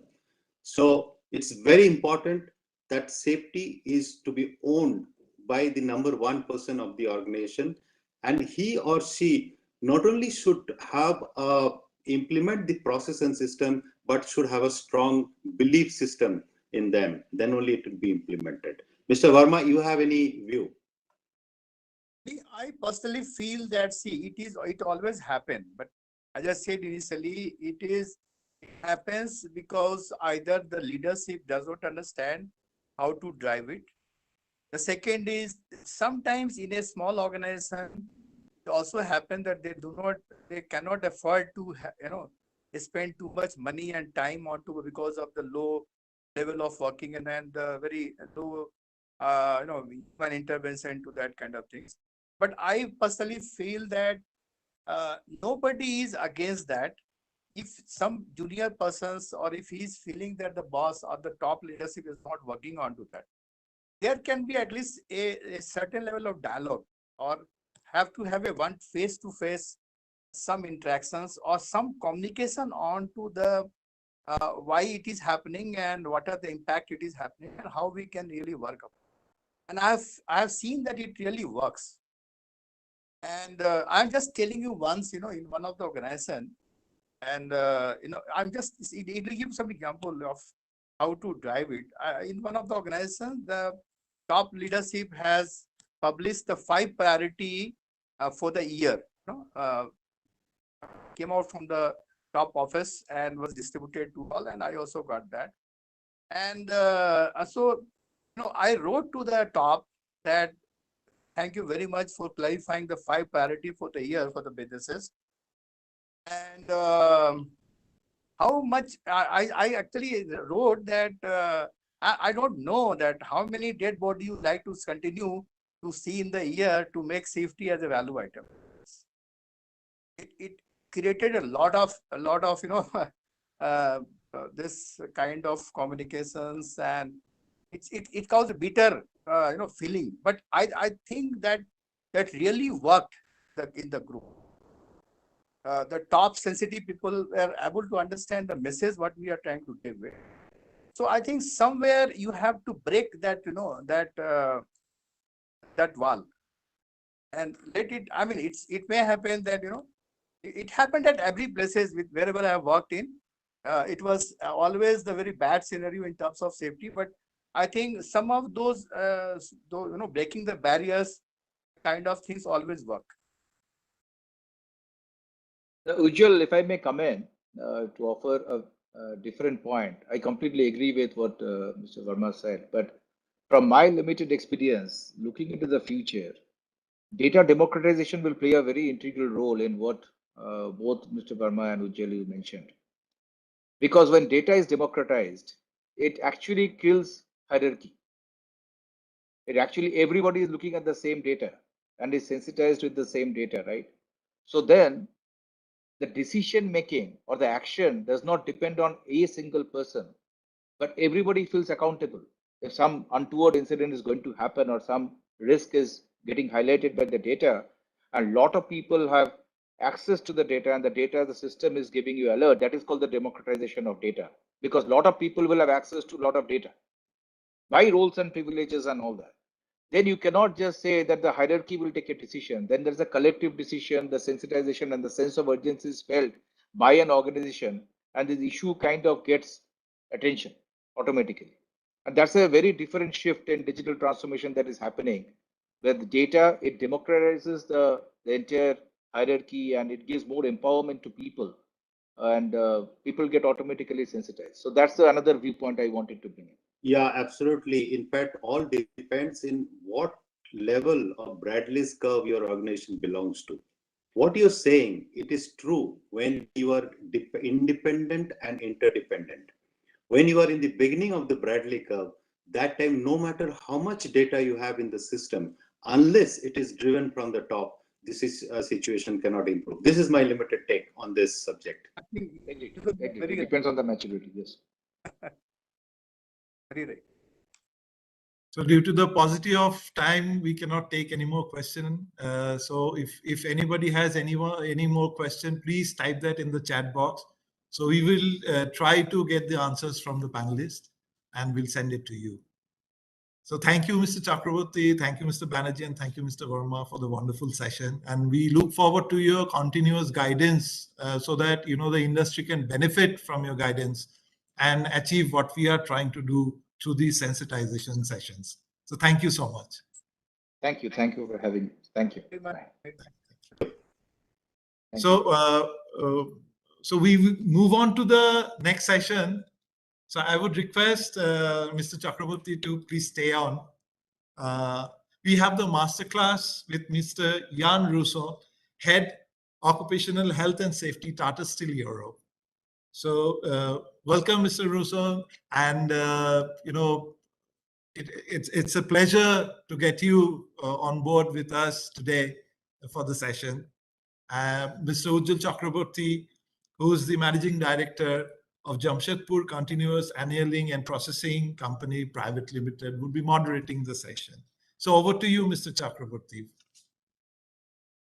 Thank you. Thank you, Sumit. I think it's a pleasure to have a session with Jan, and good afternoon to everyone. First of all, let me welcome Jan. Jan is a Tata Steel employee based out of Europe. He has over 31 years of experience. He has worked in various roles across the company, and he drives safety from his core.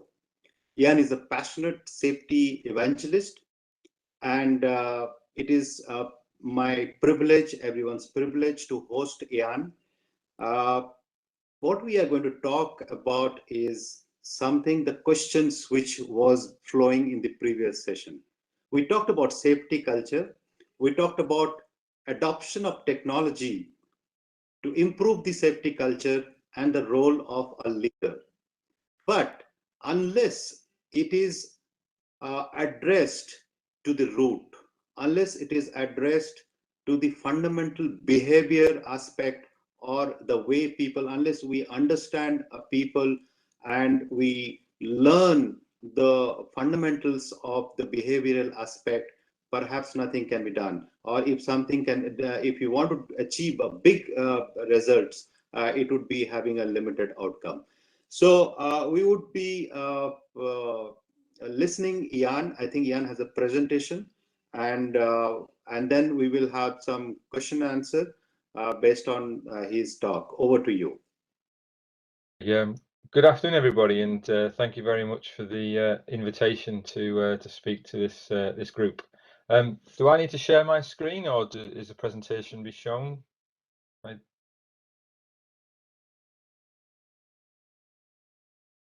Would be good if you can share the screen from your side, please. No problem.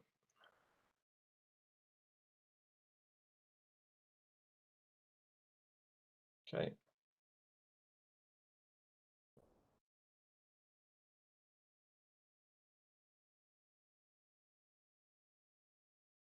Okay. Can everybody see that okay? Yeah.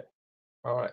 So, as I say, good afternoon, and thanks for inviting me to talk to this group today around the subject of behaviour. And it was good to see when I joined the call, as you just said, there was already a conversation around behaviour, felt leadership in general, and how does that take part in organisation. So it was good introduction into what I'm going to try and talk about today. I've had an introduction, so I won't go through that, but obviously health and safety has always been part of my role. So whether I've been in doing different types of jobs, be it environmental type roles, but health and safety has always been part of my job, and similarly with yourselves, it'll always be part of your role as well. So in Tata Steel, we have a mission to try and promote and safeguard physical, mental and social well-being for everybody in Tata Steel in Europe, and we're trying to become the benchmark in health and safety in steel. And behaviour and behaviour change programs are a key element of our journey towards that. On the right-hand side here, you'll see something we developed a couple of years ago, which was a very simple 5 key commitments a document. Idea being is it's nudging or prompts to give people an idea of what type of things we're looking for people to do with respect to behaviour. So I protect myself and others, I follow current standards and procedures, I assess risks, I always lead by example, and I challenge or stop the job. Very simple tool, very simple reminder of people to get people to commit to certain things which we believe will improve our health and safety performance. But what is behavioural safety? And a number of you on the call probably know a lot about this, so I won't go into too much detail, but it's a type of programme that tries to improve safety by changing the behaviour of us all. And our behaviour, if you like, is greatly influenced by our own attitudes and perception of others. And a very simple model I use, which is based on what we'll call a COM-B model, looks at what could influence behaviour. So capability, so how capable are we of carrying out that behaviour? That could be physiologically or physically able to carry out a behaviour. What's our motivation in trying to carry out that behaviour? What influences that motivation around us? Opportunity is important because what's the opportunity for us to carry out that behaviour? Opportunity to be safe. Do we provide people with the right tools, for example, to be able to carry out that process in the right way to stay safe? Or we just expect people to work it out for themselves? Past behaviours also influences the behaviour, because if you've done something lots of times and got away with it without being injured, then the likelihood is you might think, well, it's okay to continue to carry out that behaviour because it's not going to happen to me. So when all these individual behaviours come together, they can form collectively the culture of the organisation. In very simple terms, and then there's much more difficult, much more comprehensive definitions, but in simple terms, it's the way we do things around here. And in each of the organisations represented on the call today, will be the way you do things around here. And that's the culture within your particular business. And that's been brought up by the individual behaviours of all your employees and your leadership around what their capability, motivation, their opportunity, and what's happened in the past to give an influence to your overall culture. Okay. So why is look and behaviour important, and why is safety culture important within an organisation? This is a chart, unfortunately, showing fatal injuries within our organisation going back to the year 2000. So you can see that fortunately we've had an improvement since 2000, and we went for a period of about 6 years without any fatal injuries across the European operations, which was great. Unfortunately, we had another incident in 2017, and then unfortunately 2 incidents in 2019. But the purpose of the chart is really to show the types of things that we developed and deployed across the organisation over the last 20 years, which is all around trying to influence overall our safety culture and those individual behaviours. A lot of this links to leadership. So you see the ones in blue are items that we took to actually improve our leadership around health and safety and to influence the behaviour of our leaders. So at one point we started off with coaching by people from DuPont. We introduced things like safety tours by senior leaders, and we did a lot of training to improve capability. So we've got leadership bit.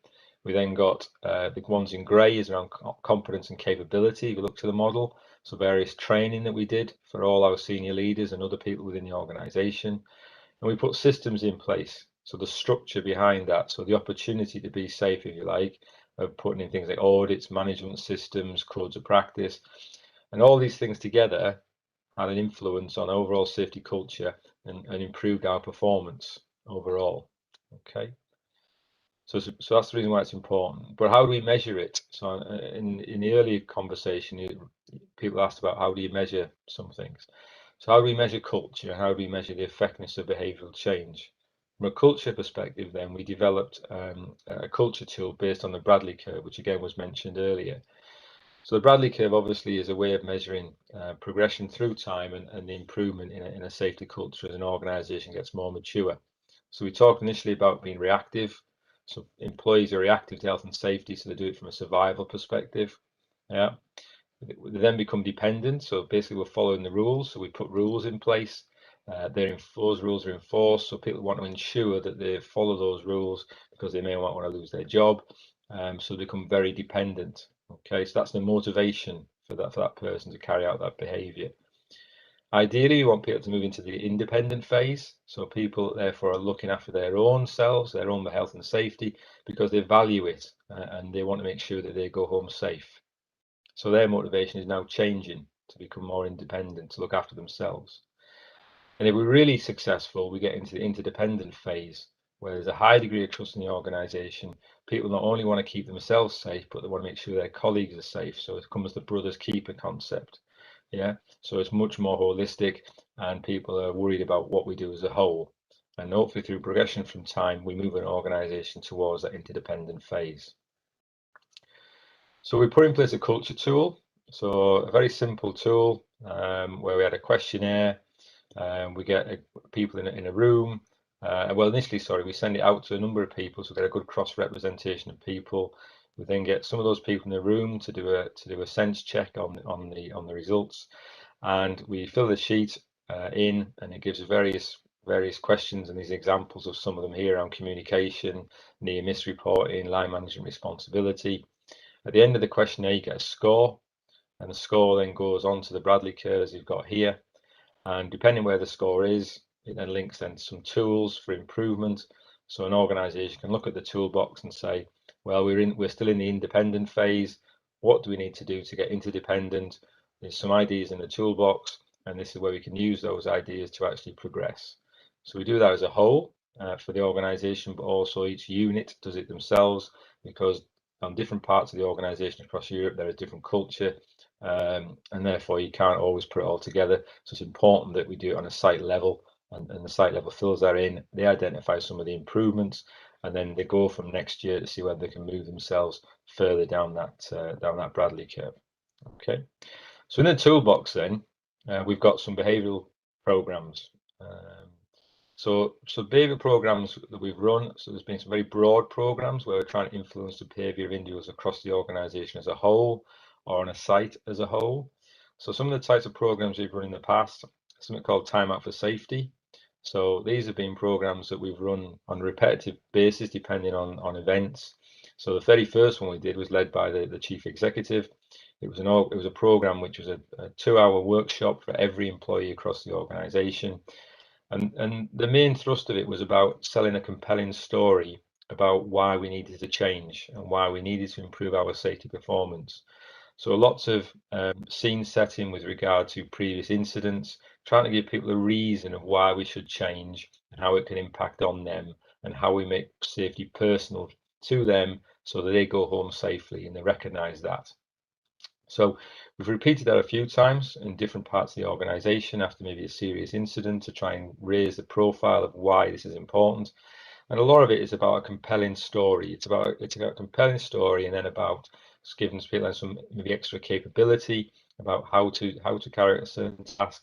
But it's that mindset change to say, look, this is important. This can happen to you, and what do we need to do to change? We've mentioned then felt leadership programs. So we ran felt leadership programs on a number of times across the different sites, aimed generally speaking at line leadership. So it's around giving the line leaders a motivation about why we need to change, so that compelling story again, but also more importantly, I guess, some capability. So increasing their capability and what the type of things they need to do to try and influence the behavior of their teams. So that can be through how they talk to people, so positive safety conversations, how they make their feelings, their standards felt with their people. So, you know, not to walk past things, to make sure that if you set the standard and then people follow it, and you challenge and hold your people accountable for those particular standards. So making your presence felt within your team, making the standards that you believe in for health and safety felt within your team, and make sure you're consistent and visible, and all those things you'd expect from a felt leadership program. So we've run those a number of times, and they again also have an impact on the organization, but they aimed at an individual having an impact on their particular teams. We then launched things called Leading Safety Excellence. Set as People's Plus program as an example that we ran in one of our downstream businesses, and Costain Leadership BS program is again another program we ran in a number of our downstream sites, and I'll go into a little bit more detail about that in a minute. So the Setters Plus program, so Setters is a consultancy company that we've used within the UK, and they developed a behavioural change program called Systems Plus People. So sometimes we can make the mistake that we have the best systems in the world, but if you don't have the people engaged within that, then you won't improve your performance to the level that you want to. So the whole premise of this particular program, and it was on a particular site, we trained over nearly 500 people. We trained a number of coaches to make sure we had some sustainability within the program, and it was all about a choice to follow a safe system of work. Okay, so it's not about enforcing that safe system of work on people, but trying to get people to realize what the value of following that safe system of work is.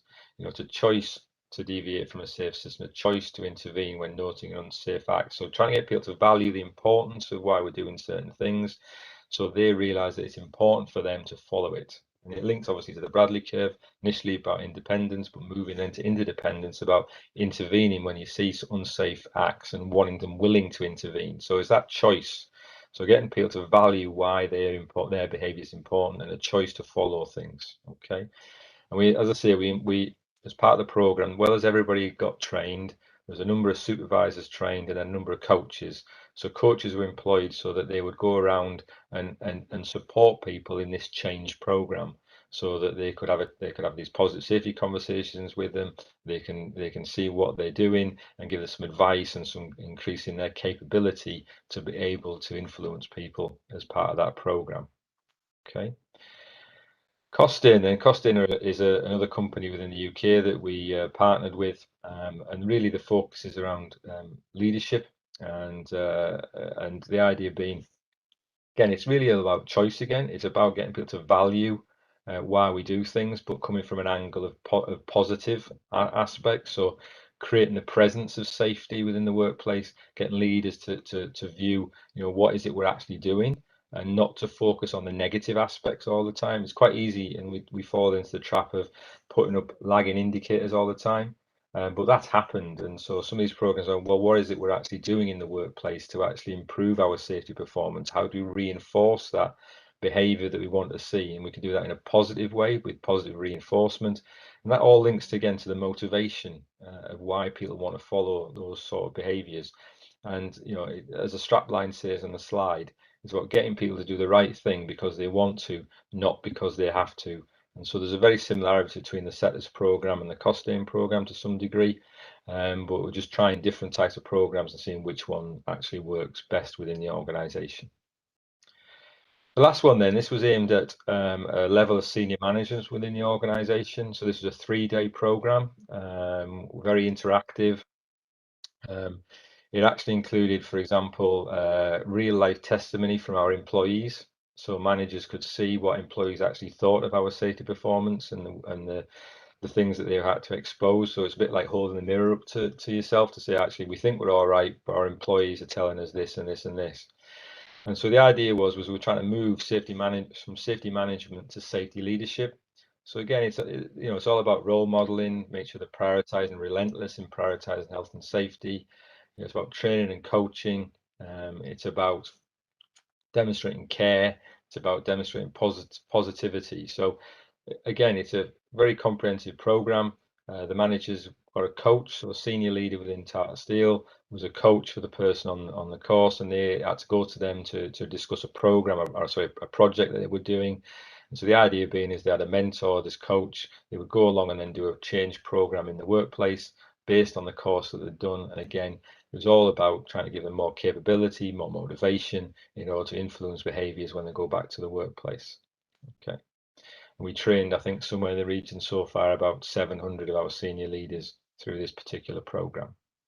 Okay. So those were very broad-based programs, and we're trying to change a number of people across an organization or across a team within a site. And that's where a lot of these programs are, is trying to influence a number of people to try and get a big change, so that if everybody starts following those behaviors, then you get a big change on your site. Another way of looking at it is tackling specific behaviors. So for example, we had a real issue with cranes and lifting, and people standing too close to loads, or coming into interaction with cranes. So in the last decade, we've had a fatality related to cranes. We've had an increased number in what we call notified incidents. So that's where we have a recordable or lost time injury to our executive team. And obviously, some of those injuries have been quite serious. Okay, and we've also had a number of high potential near misses.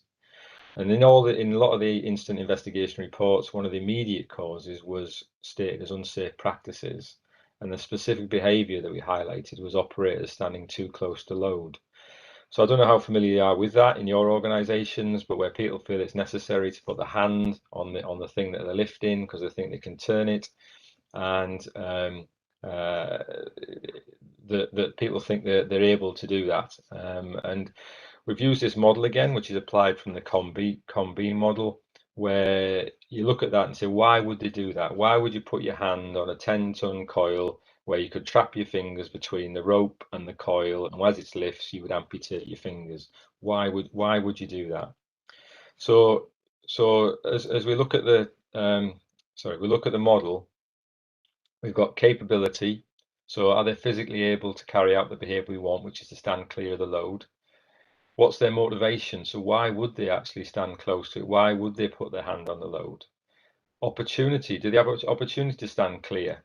Or is the working environment means that they actually can't do that? They haven't got the right tools and equipment. And that comes rise to their behavior. They've probably carried out many times before. So why would they worry about it? So do we understand then what is the behavior we want to change? So sometimes we talk about behavior, but we don't say, well, what is it we want to change? What is the behavior? You know, we just want to change behavior. So what is the behavior? So this particular occasion is we want to look at that and say, look, we're standing too close to heavy load when it's being lifted by overhead crane. Okay. So where does it occur? You know, well, it occurs in all our bays across the organization. And who's performing that behavior? So whose behavior do we want to change? Well, it's the operators. They stand too close.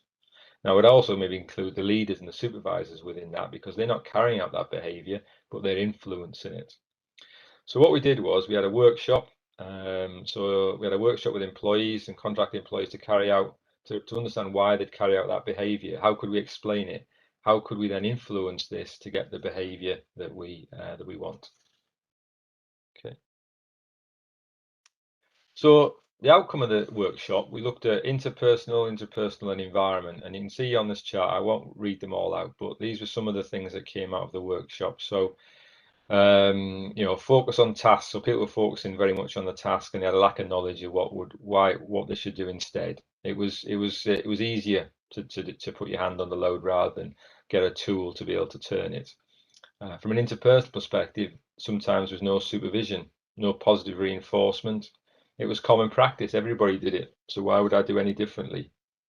There was a lack of clear rules in some cases. Yeah.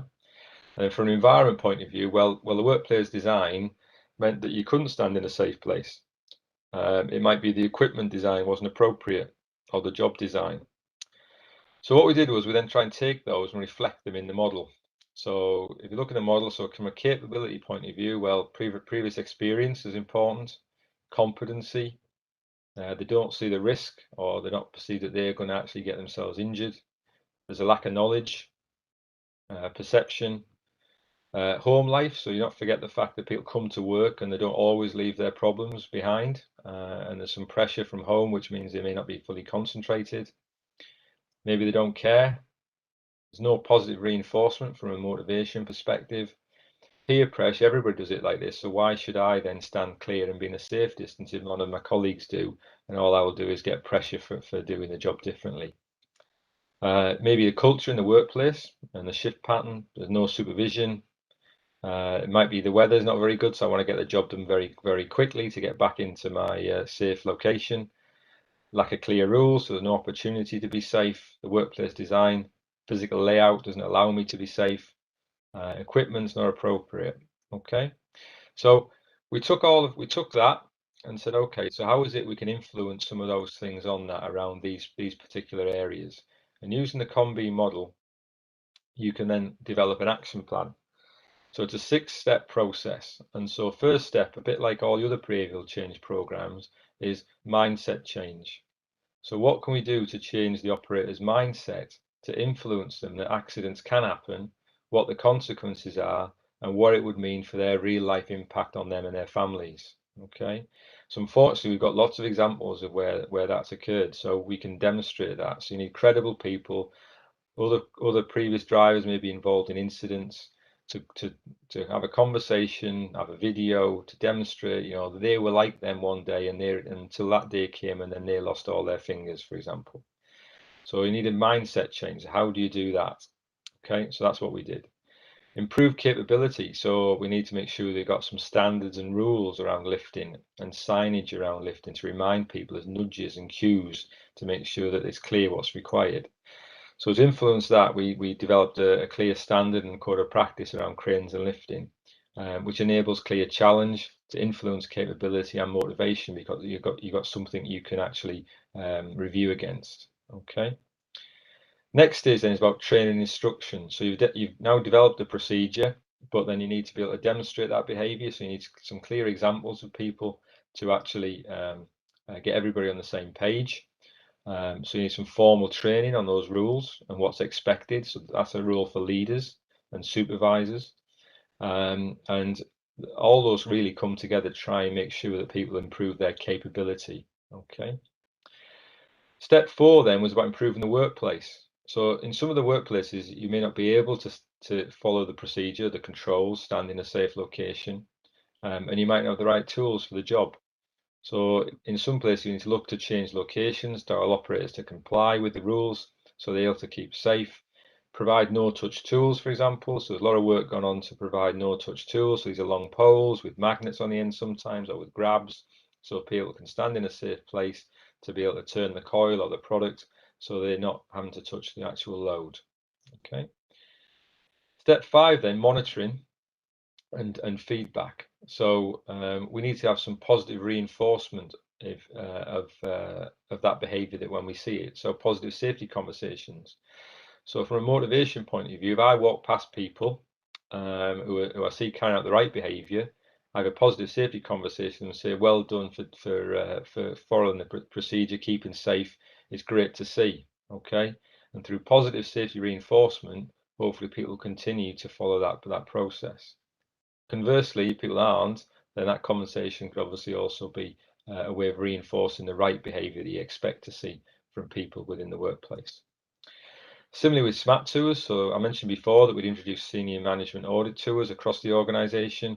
So again, feedback from those are where they see those positive behaviours to reinforce what you want to see. And then the punishment bit, I mentioned briefly, we introduced a just and fair culture model, which is not just aimed at the individual that might get injured, but also aimed at supervisors and leadership, where they may be found lacking for not deploying certain aspects of health and safety. So it's a disciplinary process again to reinforce the behaviour that you want. So ideally you want to be positive and reinforce through positive measures, but where people aren't following it, then there needs to be a converse of that and a just and fair. Okay. And lastly then, reward and recognition, again links to motivation, but it is in about regular contact with supervisors, showing that you value safety and rules and safe locations, including praise for that recognition. So that closes the loop to try and again influence that motivation, so people take it as a choice to follow the behaviour that you want.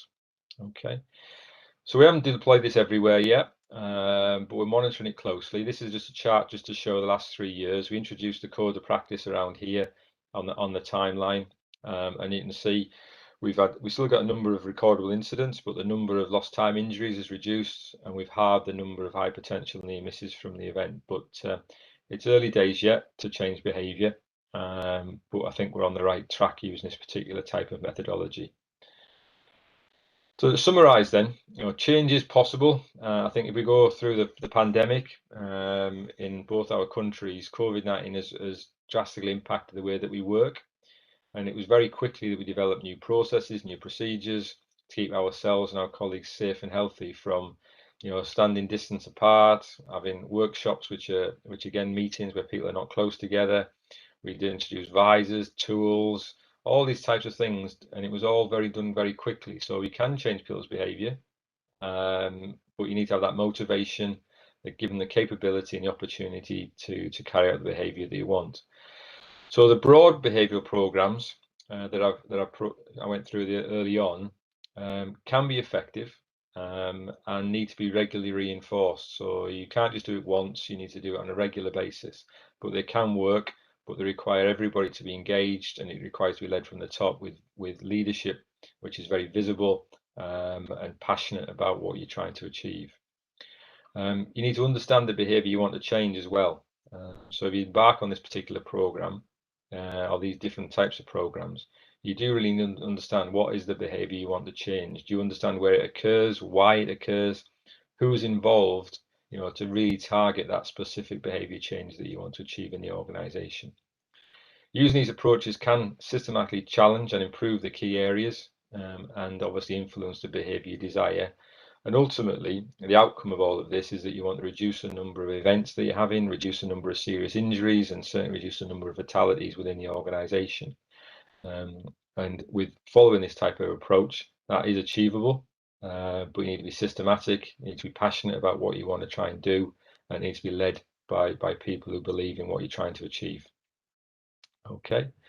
So that's a very quick run through of what we've done in Europe over the last few years. Hopefully you found that interesting, and if anybody's got any questions, please feel free.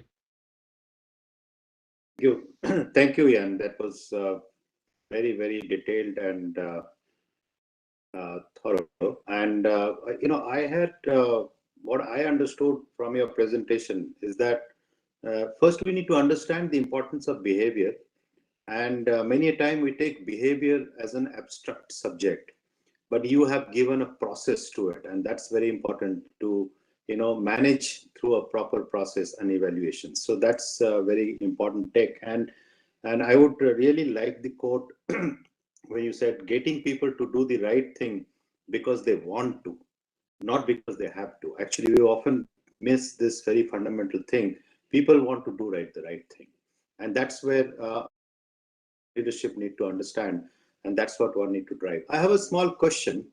How do you think technology has gone what far, and maturity to manage, to read and to improve on behavior? Well, I think we're moving with sort of digitization on things which can improve people's access to information and prompts. So I think that it can help to influence behavior through nudges, for example, put in place things for nudges. So, for example, in this occasion, you can. I was on a call yesterday where we'd influenced, putting lights on cranes, where it puts a message on the floor. So we've used technology to actually make people aware of what a safe distance is from a crane. And it actually said a stop sign, so the light actually shone down with stop on the ground, so you could actually clearly see where you can safely go and not as the load moves down the bay. So and then you get things like behavioral things where influence on cameras on forklift trucks, for example, where the driver can see all around. So you're using technology to improve your visibility and your knowledge of where people are around you. So I think there's two different types. There's technology on like equipment, which keeps people safe. There's technology which allows people to access information better, so people more aware of what's there. So whether it's a safety app, so they know what the induction program is, or they can access the latest safety bulletin, or very easily, or we use QR codes so that people can get information. And then there's the things like the wearable type technology, which is the things that people would wear on themselves to keep them safe from detectors, lone working, lighting type systems that people might wear in helmets, on things like that. So I think there's different aspects of technology which can help keep people safe and help to improve the awareness of other people around you, that people are in the area or that type of thing. So I think there's lots of different applications of technology, and I guess you have to blend it correctly, that you've not got to forget the fact that it's the person at the end of the day. They're the important bit, but the technology is there to try and enable them to be safe. And there's lots of tools out there, I think, that people can use to do that. Right. Okay. Thanks. Thank you. Thanks, Ian. Over to Mr. Sumit Chakravarti. Thank you, Ian, for your wonderful, presentation. I'm sure the participants have been benefited. In fact, you would be happy to note that more than 1,000 participants, they are watching your presentation at this point of time. Could you be told me that afterwards? So actually, Mr. Chakravarti, we are running out of time now. So, if the participants have any question, they can, send it to us, and we can get the answers from Ian and can share with you. Sure. And since this, platform would be live for a few days, so you can type in your questions later also. We can take them on. Okay. So with that, we come to the, end of the first half of the Safety Symposium, and I must thank Mr. Chakravarti and Jan for sparing your time, both of your time, and taking us through a wonderful session. So thank you, both of you. Okay, thank you. Thank you. Thank you. For the benefit of the participants, I would like to make an announcement that post lunch session, you would have to log out and again log in for being able to see the live streaming. Before I close the session, I must thank all the speakers who have joined us from the morning, and I must thank also all the participants, more than 1,000 participants who are logged in at this point of time. And without actually the participants, this wouldn't have been, possible. The success of the program wouldn't have been possible. And last but not the least, we must thank all the sponsors. Without their support, we couldn't have been able to do this program. So I must thank the sponsors: Tata Steel Limited, Adani Group, ITC Limited, Malcolm India Limited, Hindustan Zinc Limited, Honeywell, Jamipol, JCAP CPCL, Linde India Limited, TRL Krosaki, Afcons, Accent Industries Limited, Hindustan Unilever Limited, Indian Steel and Wire Products Limited, Mindline Private Limited, Nuvoco Vistas Corp Limited, Tata Pigments Limited, and Consultivo Business Solutions.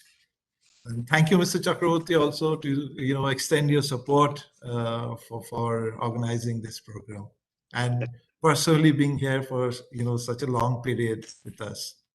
Thank you so much. And with this, we come to the close of the first half of the Safety Symposium. And over the next 1.5 days, we would have many sessions, and tomorrow there would be a very interesting session where people can participate in a quiz on the safety preparedness. So I would request everyone that would be a live quiz, and people can also understand where they are in terms of the safety preparedness. So based on their answers. So and those things would be live. So we would start the next session from 2:30, the Indian Standard Time. And in meanwhile, I would request the participants, you can visit the exhibition area, because there are a few organizations who are there in the exhibition area. You can visit their stalls, interact with the officials of those organizations to understand the products and services which are available and which you can adopt in your organizations. With that, thank you, everyone. We come to a close of this session. Thank you so much. Thank you. Right. Thank you.